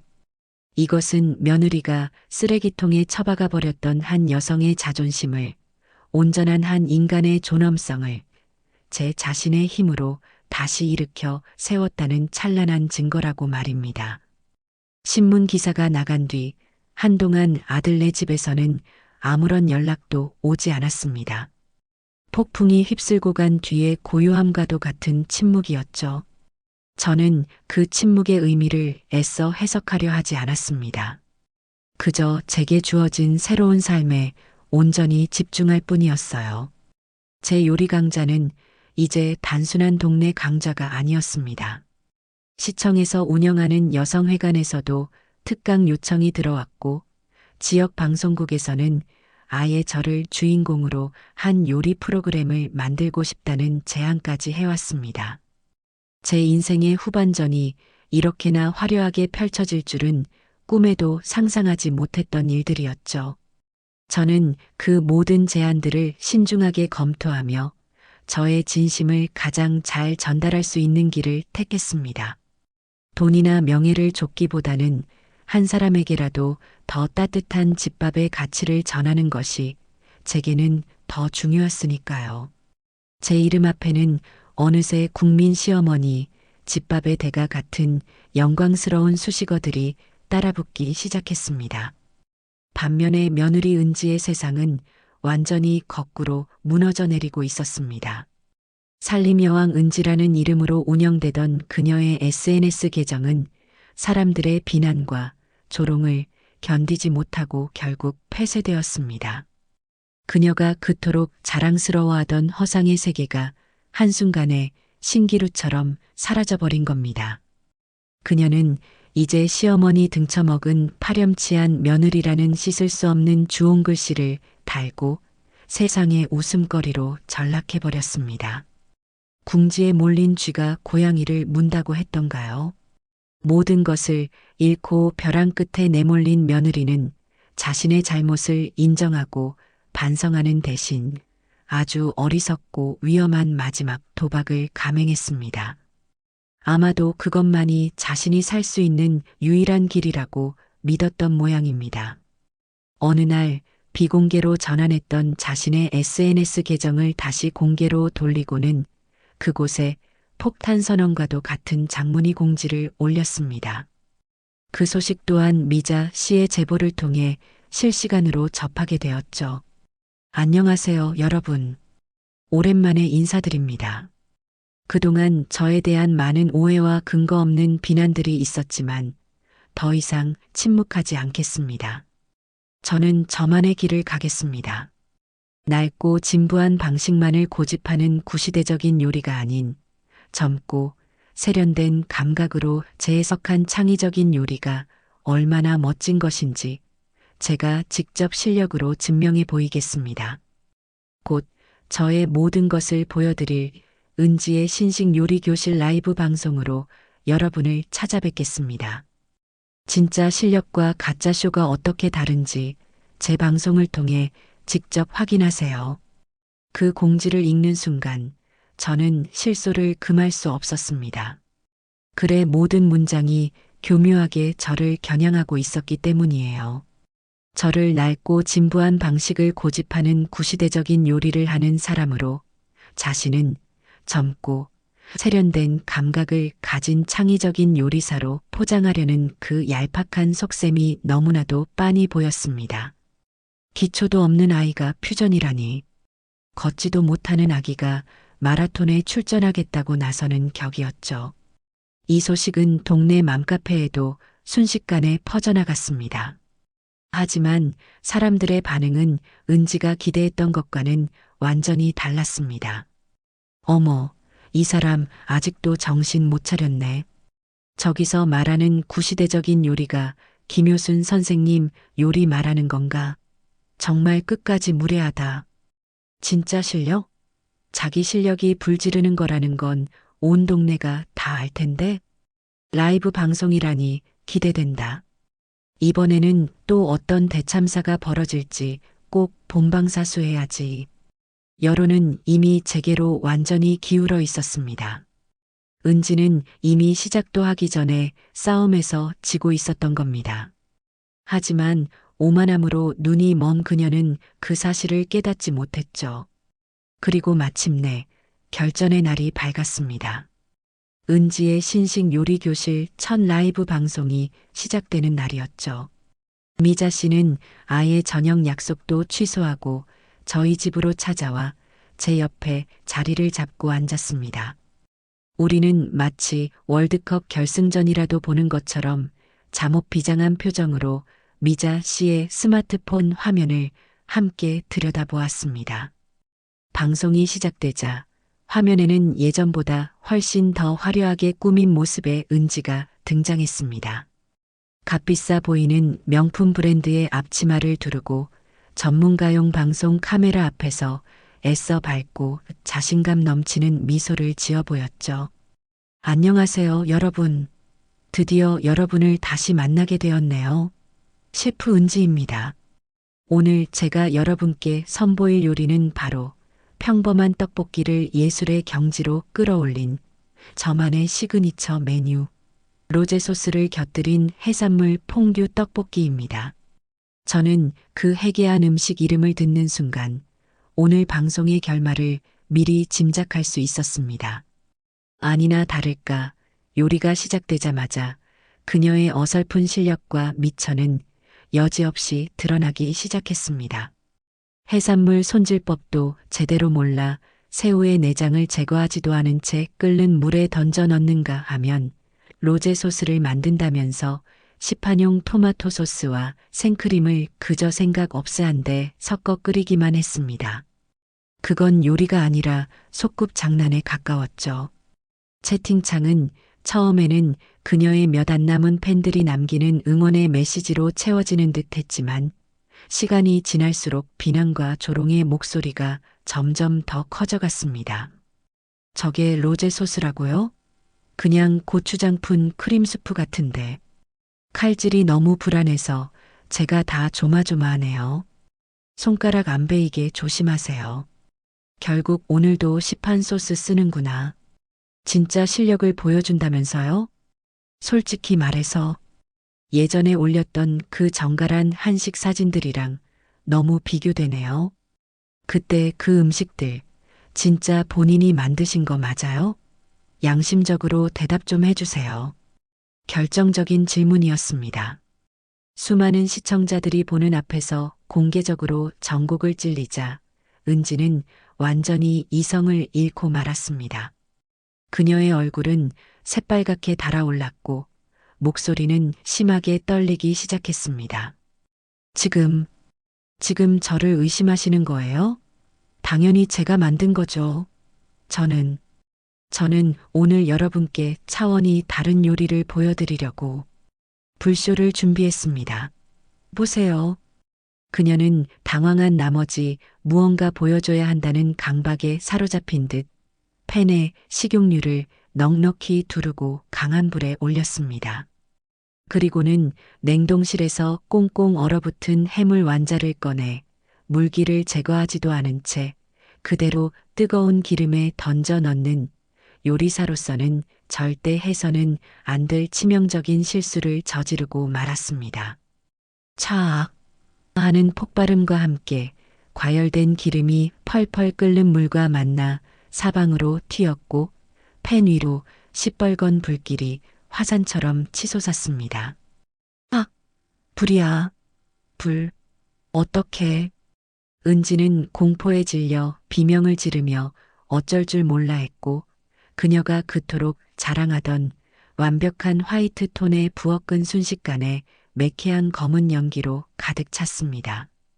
천장에서 요란한 화재 경보음이 미친 듯이 울려 퍼지는 가운데 은지는 당황해서 허둥지둥하며 카메라를 향해 손을 내젓다가 결국 방송 송출 버튼을 꺼버렸습니다.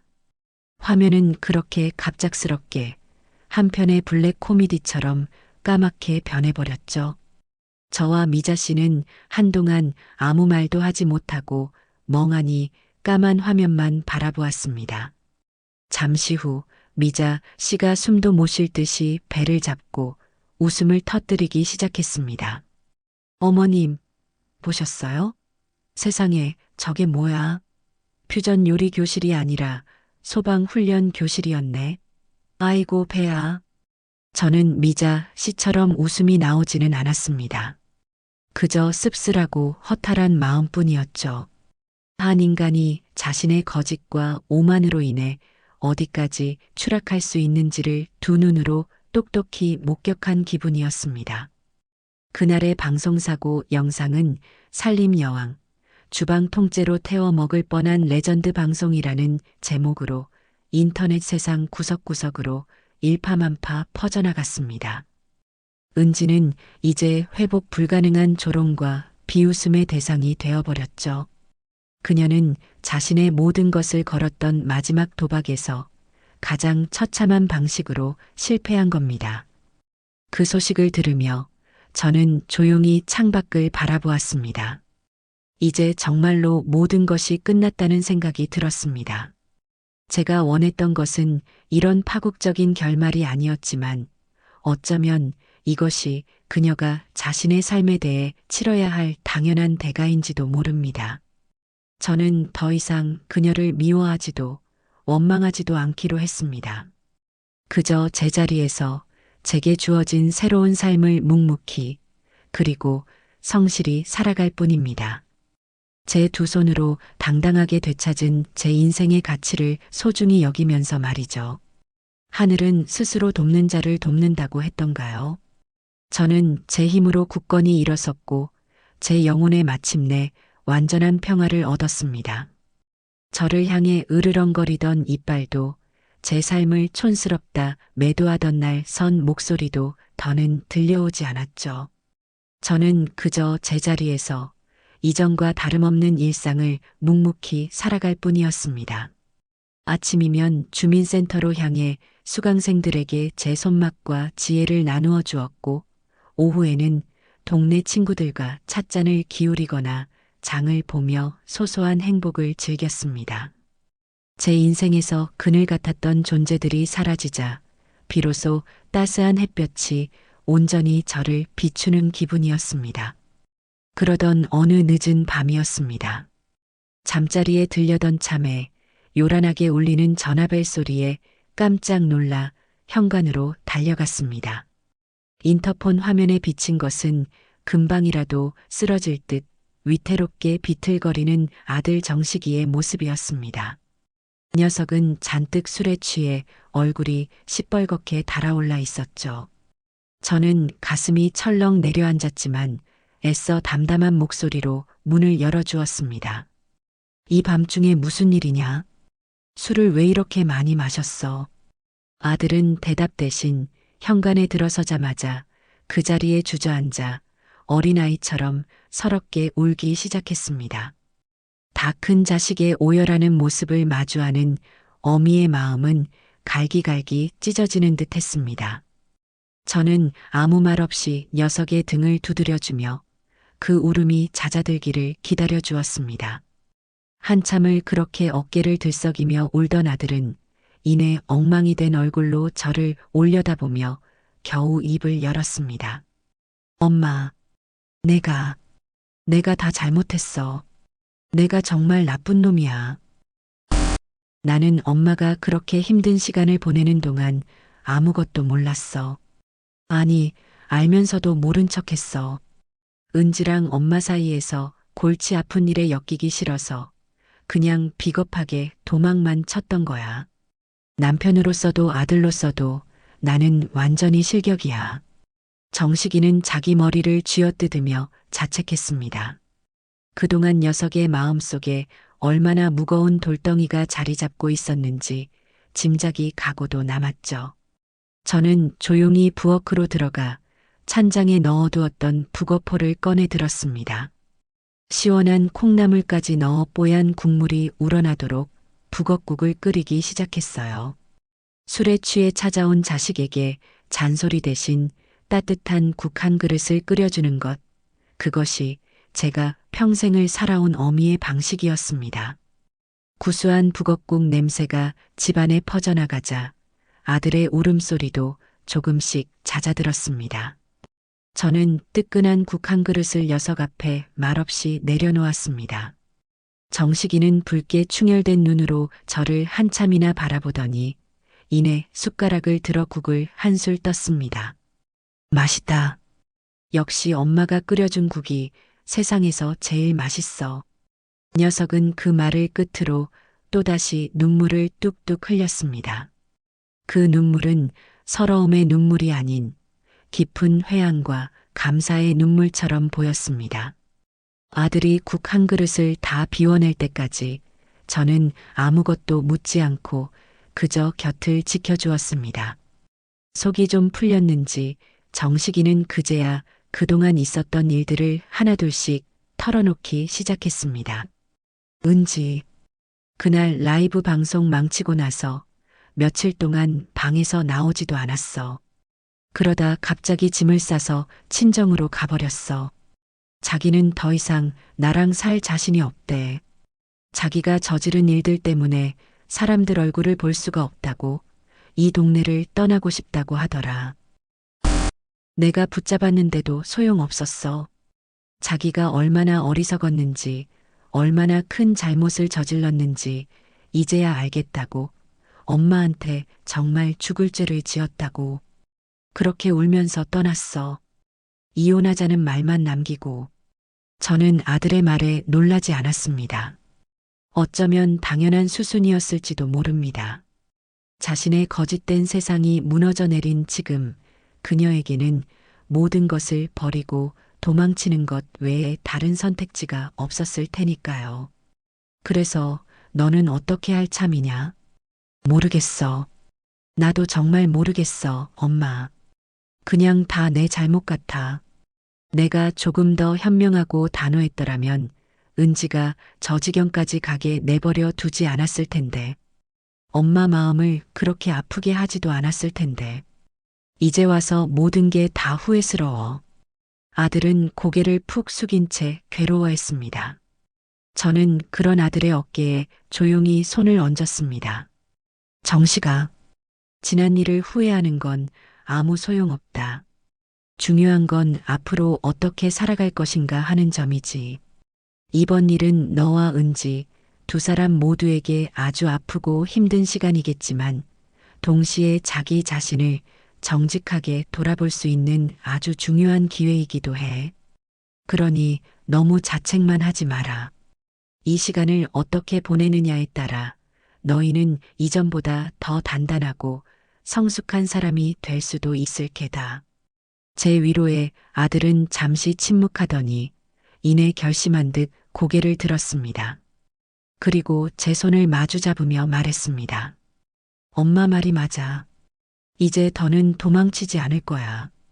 은지에게도 생각할 시간을 주고 나도 내 자신을 돌아보는 시간을 가져야겠어. 그리고 엄마한테 평생 속죄하는 마음으로 살게.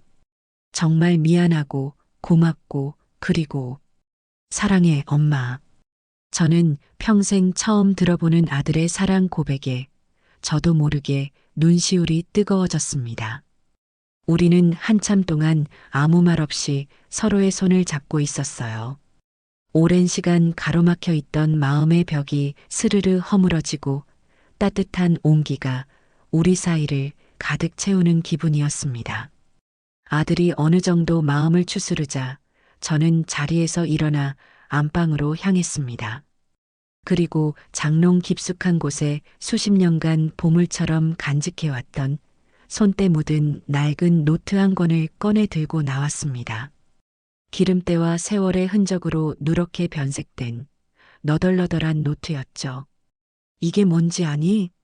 아들은 고개를 갸웃거리며 노트를 받아들었습니다. 글쎄, 엄마 오래된 가계부 같은 거야? 내 인생 전부가 담긴 레시피 노트다. 제 말에 아들은 놀란 눈으로 노트의 첫 장을 조심스럽게 넘겼습니다. 그곳에는 삐뚤빼뚤한 아가씨 시절에 제 글씨체로 쓰인 시어머니표 겉절이 비법이라는 제목의 레시피가 적혀 있었어요. 이 노트의 첫 장은 내가 너희 할머니께 시집와서 처음으로 칭찬받았던 겉절이 레시피란다. 그때 얼마나 기뻤는지 몰라. 이 다음 장은 네 아빠가 가장 좋아했던 갈치조림이고, 여기 이 페이지는 얼룩이 져 있지? 이건 내가 너를 뱃속에 가졌을 때 입덧이 너무 심해서 밤새 울다가 문득 먹고 싶어진 동치미 국수 레시피를 적어 내려간 거란다. 그리고 여기 이 눈물 자국이 선명한 페이지는 네가 어릴 적에 크게 알아누웠을 때 며칠 밤낮으로 끓여 먹였던 전복죽 레시피야. 저는 노트의 페이지를 한 장 한 장 넘길 때마다 그 안에 담긴 제 삶의 이야기들을 아들에게 들려주었습니다. 노트에는 단순히 요리법만 적혀 있는 것이 아니었습니다. 그 안에는 한 여자의 기쁨과 슬픔, 사랑과 희생, 그리고 한 가족의 역사가 고스란히 숨쉬고 있었죠. 아들은 노트를 읽어내리는 내내 아무 말도 하지 못했습니다. 그저 떨리는 손으로 책장을 넘기며 소리 없이 눈물만 뚝뚝 흘릴 뿐이었어요. 녀석은 이제야 비로소 깨달은 겁니다. 자신의 아내가 쓰레기 취급하며 버렸던 촌스러운 손맛이 실은 돈으로는 결코 환산할 수 없는 얼마나 위대하고 성스러운 유산이었는지를 말입니다. 모든 페이지를 다 읽고 난 아들은 노트를 마치 세상에서 가장 귀한 보물이라도 되는 양 가슴에 꼭 끌어안았습니다. 엄마, 이걸 왜 이제야 보여줬어? 내가 너무 부끄럽고 죄송해서 얼굴을 들 수가 없어. 이제라도 보여줄 수 있어서 다행이라고 생각한다. 저는 아들을 보며 온화하게 미소 지었습니다. 그리고 제 인생의 다음 페이지를 향한 아주 중요한 결심을 아들에게 담담하게 밝혔습니다. 정식아, 엄마는 이 노트를 이제 세상 밖으로 꺼내놓을까 한다. 세상 밖으로라니? 그게 무슨 말이야? 이걸 책으로 낼 생각이야. 이건 이제 더 이상 우리 가족만의 비밀 레시피가 아니다. 이건 나와 같은 시대를 살아온 모든 어머니들의 이야기고 따뜻한 집밥을 그리워하는 이 세상 모든 자식들을 위한 선물이 될 게야. 네 아비와 너를 키워낸 내 위대한 손맛의 기록을 이제는 세상에 영원히 남겨야겠어. 제 선언에 아들은 눈물로 얼룩진 얼굴로 저를 한참이나 바라보았습니다. 그리고는 이내 그 어떤 때보다도 굳건하고 자랑스러운 표정으로 고개를 힘차게 끄덕였습니다. 그 순간 저는 아들이 비로소 한 뼘 더 성장했음을 직감할 수 있었습니다. 아들이 돌아가고 난 며칠 뒤 제게는 또 한 번의 운명적인 만남이 찾아왔습니다. 저를 취재했던 신문의 박은영 기자가 한 젊은 여성을 데리고 저희 집을 방문한 것이었죠. 자신을 작은 출판사를 운영하는 편집장이라고 소개한 그녀는 제 신문 기사를 읽고 깊은 감명을 받아 꼭 한 번 책을 만들어 보고 싶다는 열망에 사로잡혔다고 했습니다. 선생님, 사실 저희는 아직 이름 없는 작은 출판사입니다. 하지만 선생님의 요리와 그 안에 담긴 철학을 세상에 알리고 싶은 제 열정만큼은 그 어떤 대형 출판사에도 뒤지지 않는다고 자부합니다. 단순히 레시피만 나열하는 요리책이 아니라 선생님의 인생과 지혜가 담긴 세상에 단 한 권뿐인 아름다운 책을 만들고 싶습니다. 부디 저에게 그 기회를 주십시오.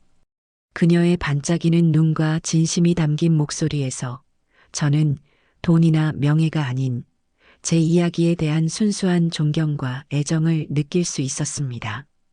제 낡은 레시피 노트를 세상에 꺼내놓겠다고 결심한 저에게 이것은 마치 하늘이 내려준 기회처럼 느껴졌습니다. 저는 그 자리에서 그녀의 손을 꼭 잡으며 제안을 흔쾌히 수락했습니다. 그날 이후 저의 집은 작은 출판사의 편집실이 되었습니다. 저는 수십 년간 빼곡히 채워온 낡은 노트들을 모두 꺼내왔고 젊은 편집장은 그 안에 담긴 이야기들을 하나하나 보석처럼 캐내어 컴퓨터에 옮겨 적기 시작했습니다. 주말이면 아들 정식이도 찾아와 서툰 독수리 탑업으로 원고 정리를 도왔습니다. 우리는 함께 웃고 함께 울고 함께 밤을 새우며 책을 만들어 나갔습니다. 그 과정은 제게 또 다른 치유와 성장의 시간이었습니다. 제 과거를 정직하게 마주하고 제 삶의 의미를 하나씩 정리해 나가는 성스러운 의식과도 같았죠. 저는 편집장에게 몇 가지 조건을 내걸었습니다. 첫째, 책에 실리는 모든 음식 사진은 전문 스튜디오에서 예쁘게 꾸며 찍는 대신 제 손때 묻은 부엌에서 제가 평생 사용해온 낡은 그릇에 담아 찍을 것. 둘째, 제 얼굴을 완벽하게 꾸미기보다는 제 이마와 눈가의 깊은 주름이 정직하게 드러나도록 할 것. 그리고 마지막으로 책의 제목은 반드시 제가 정한 것으로 할 것. 편집장은 제 모든 조건을 존중하고 따라주었습니다. 몇 달간의 고된 작업 끝에 마침내 세상에 단 한 권뿐인 저의 책이 완성되었습니다. 책의 제목은 반찬통이 돌아와 책이 되다였습니다. 그 제목은 제가 겪었던 모든 시련과 극복, 그리고 승리의 역사를 상징하는 것이었죠. 투박하지만 정성이 담긴 음식 사진들과 제 인생 이야기가 진솔하게 담긴 책은 그 자체로 따뜻한 집밥 한 상과도 같았습니다. 책의 출간을 기념하는 작은 파티가 모든 이야기가 시작되었던 동네 주민센터의 강당에서 열렸습니다. 그 자리에는 저를 스승으로 여기고 따라주었던 수많은 수강생들과 늘 제 곁에서 힘이 되어주었던 동네 이웃들, 제 가치를 세상에 알려준 박은영 기자와 젊은 편집장, 그리고 그 누구보다 늠름하고 자랑스러운 표정으로 제 곁을 지키고 있는 아들 정식이가 함께했습니다. 저는 수많은 사람들의 축하 박수를 받으며 단상에 올랐습니다. 마이크를 잡은 제 손이 조금 떨렸지만 목소리만큼은 그 어느 때보다 단단하고 힘이 넘쳤습니다. 저는 준비해온 원고 대신 제 마음속 깊은 곳에 담아두었던 진심을 꺼내어 놓기 시작했습니다. 이 자리에 와주신 모든 분들께 진심으로 감사드립니다. 저는 오늘 한 권의 책을 낸 작가이기 이전에 평생을 누군가의 아내로, 누군가의 엄마로 살아온 평범한 늙은이입니다. 제 인생은 며느리가 촌스럽다며 버린 낡은 반찬통처럼 이대로 초라하게 버려져 끝나는 줄로만 알았습니다. 하지만 아니었습니다. 제 안에는 저 자신도 미처 몰랐던 귀한 보물이 숨겨져 있었어요. 그것은 바로 제 두 손에 담긴 정성이라는 것이었습니다. 저는 제 손을 들어 보이며 말을 이었습니다. 이 투박하고 주름진 손으로 저는 평생 가족을 위해 음식을 만들었습니다. 그리고 이제는 저를 필요로 하는 더 많은 사람들을 위해 기꺼이 제 손을 내어줄 것입니다. 여러분, 혹시 지금 자신의 삶이 낡고 초라하게 느껴지는 분이 계시다면 부디 자기 자신을 포기하지 마십시오. 당신의 삶 속에는 분명 세상 그 무엇과도 바꿀 수 없는 귀한 보물이 숨겨져 있을 테니까요. 이 책은 세상 모든 기묘순들에게 바치는 저의 작은 응원가입니다. 부디 용기를 내어 당신의 삶을 스스로 빛내시기를 바랍니다. 제 연설이 끝나자 강당 안은 뜨거운 박수와 환호성으로 가득 찼습니다. 수강생들은 눈물을 훔치며 선생님 사랑해요 를 외쳤고 아들 정식이는 맨 앞자리에서 저를 향해 말없이 엄지를 치켜 세워 보였습니다.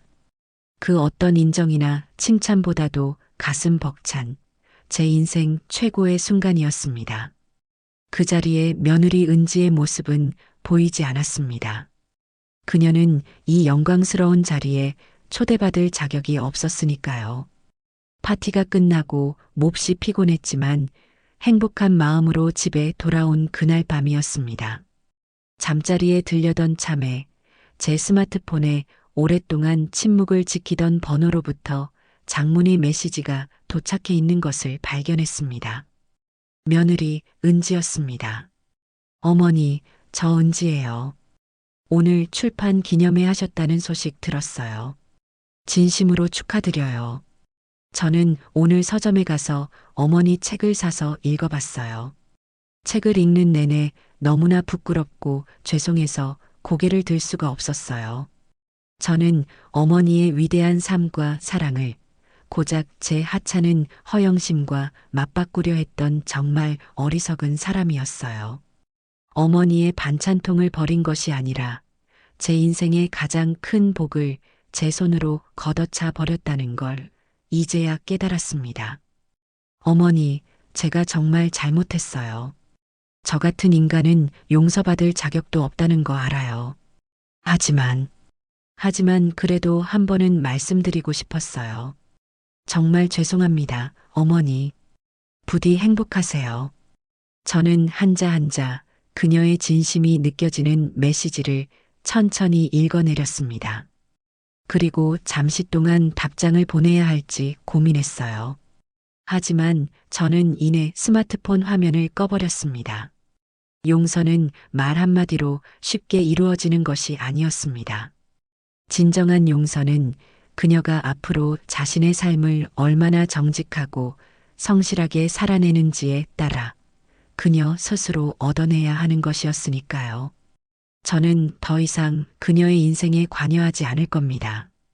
그저 멀리서 그녀가 이번에 아픈 경험을 딛고 진정으로 성숙한 한 인간으로 거듭나기를 조용히 바라줄 뿐이었습니다.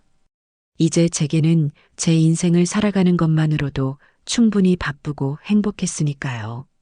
저의 첫 요리책, 반찬통이 돌아와 책이 되다는 세상에 나오자마자 그야말로 날개 돋친 듯 팔려나갔습니다.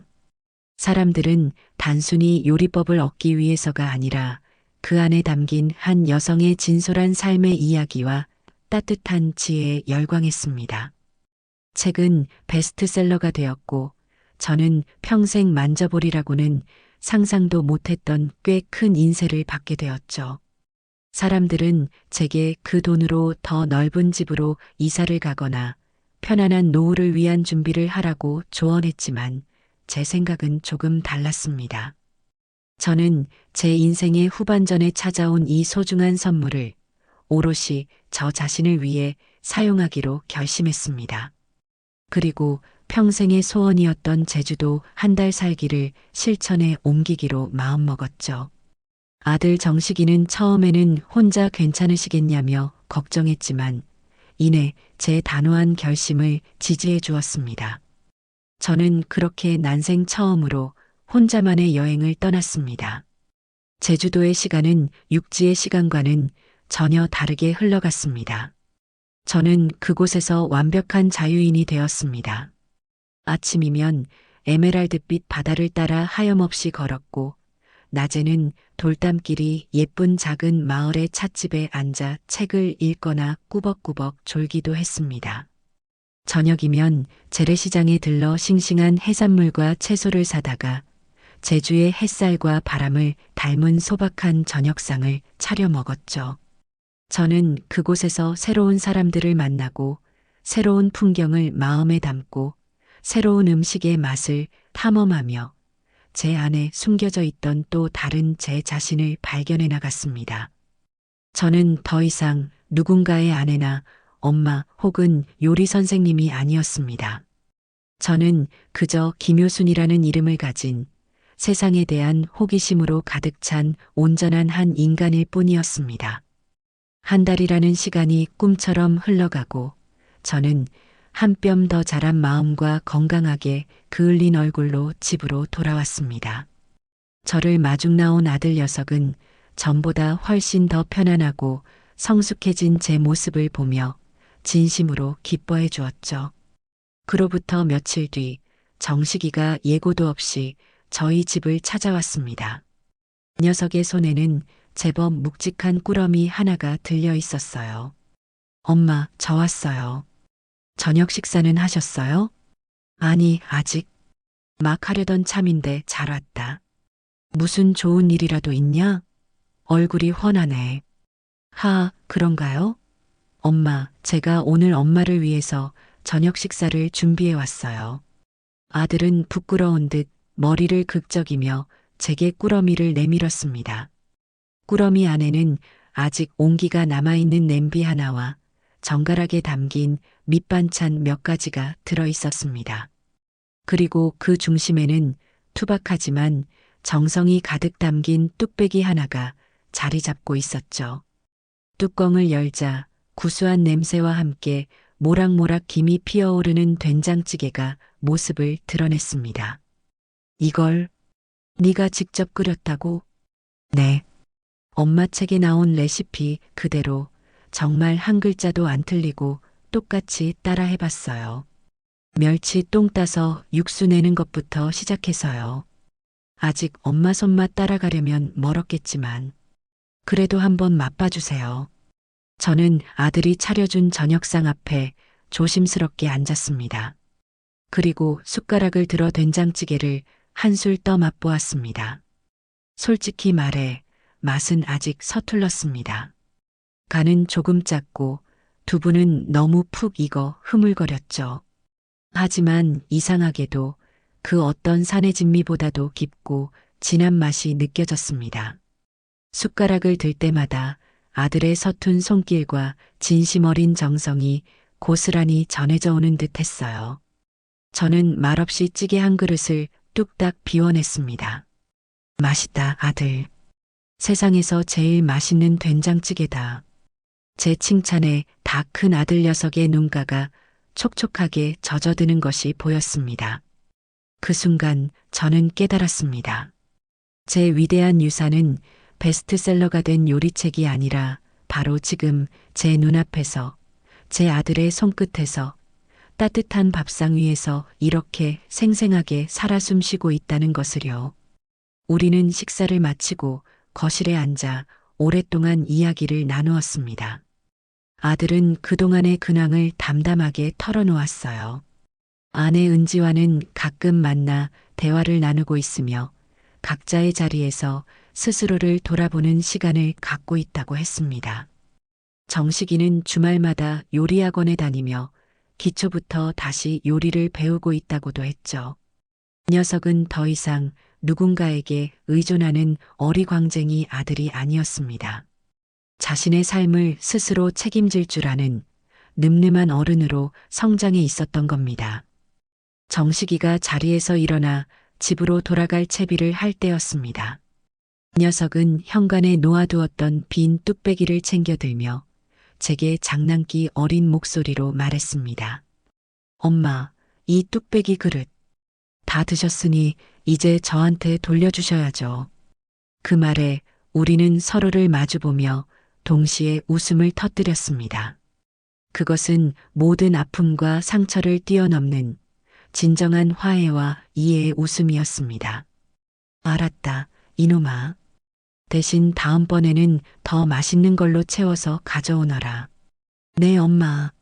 걱정 마세요. 아들이 돌아가고 난 뒤 저는 홀로 고요한 부엌에 서서 창밖의 달을 바라보았습니다. 제 손에는 아들이 싹 비워낸 뚝배기가 들려 있었죠. 저는 이제 더 이상 며느리를 미워하지도 제 과거를 원망하지도 않습니다. 제 삶에 찾아왔던 그 모든 시련들은 결국 저를 더 단단하고 지혜로운 사람으로 만들기 위한 귀한 선물이었음을 깨달았기 때문입니다. 진정한 승리는 누군가를 짓밟고 일어서는 것이 아니라 자기 자신의 삶을 온전히 사랑하고 가꾸어 나가는 것임을 저는 제 온 생을 바쳐 증명해냈습니다. 낡은 반찬통에서 시작되었던 저의 길고 긴 싸움은 그렇게 가장 완벽하고 평화로운 방식으로 마침내 끝이 났습니다. 그리고 제 앞에는 오늘 아들이 끓여온 된장찌개처럼 구수하고 따뜻한 날들이 잔잔하게 펼쳐져 있습니다.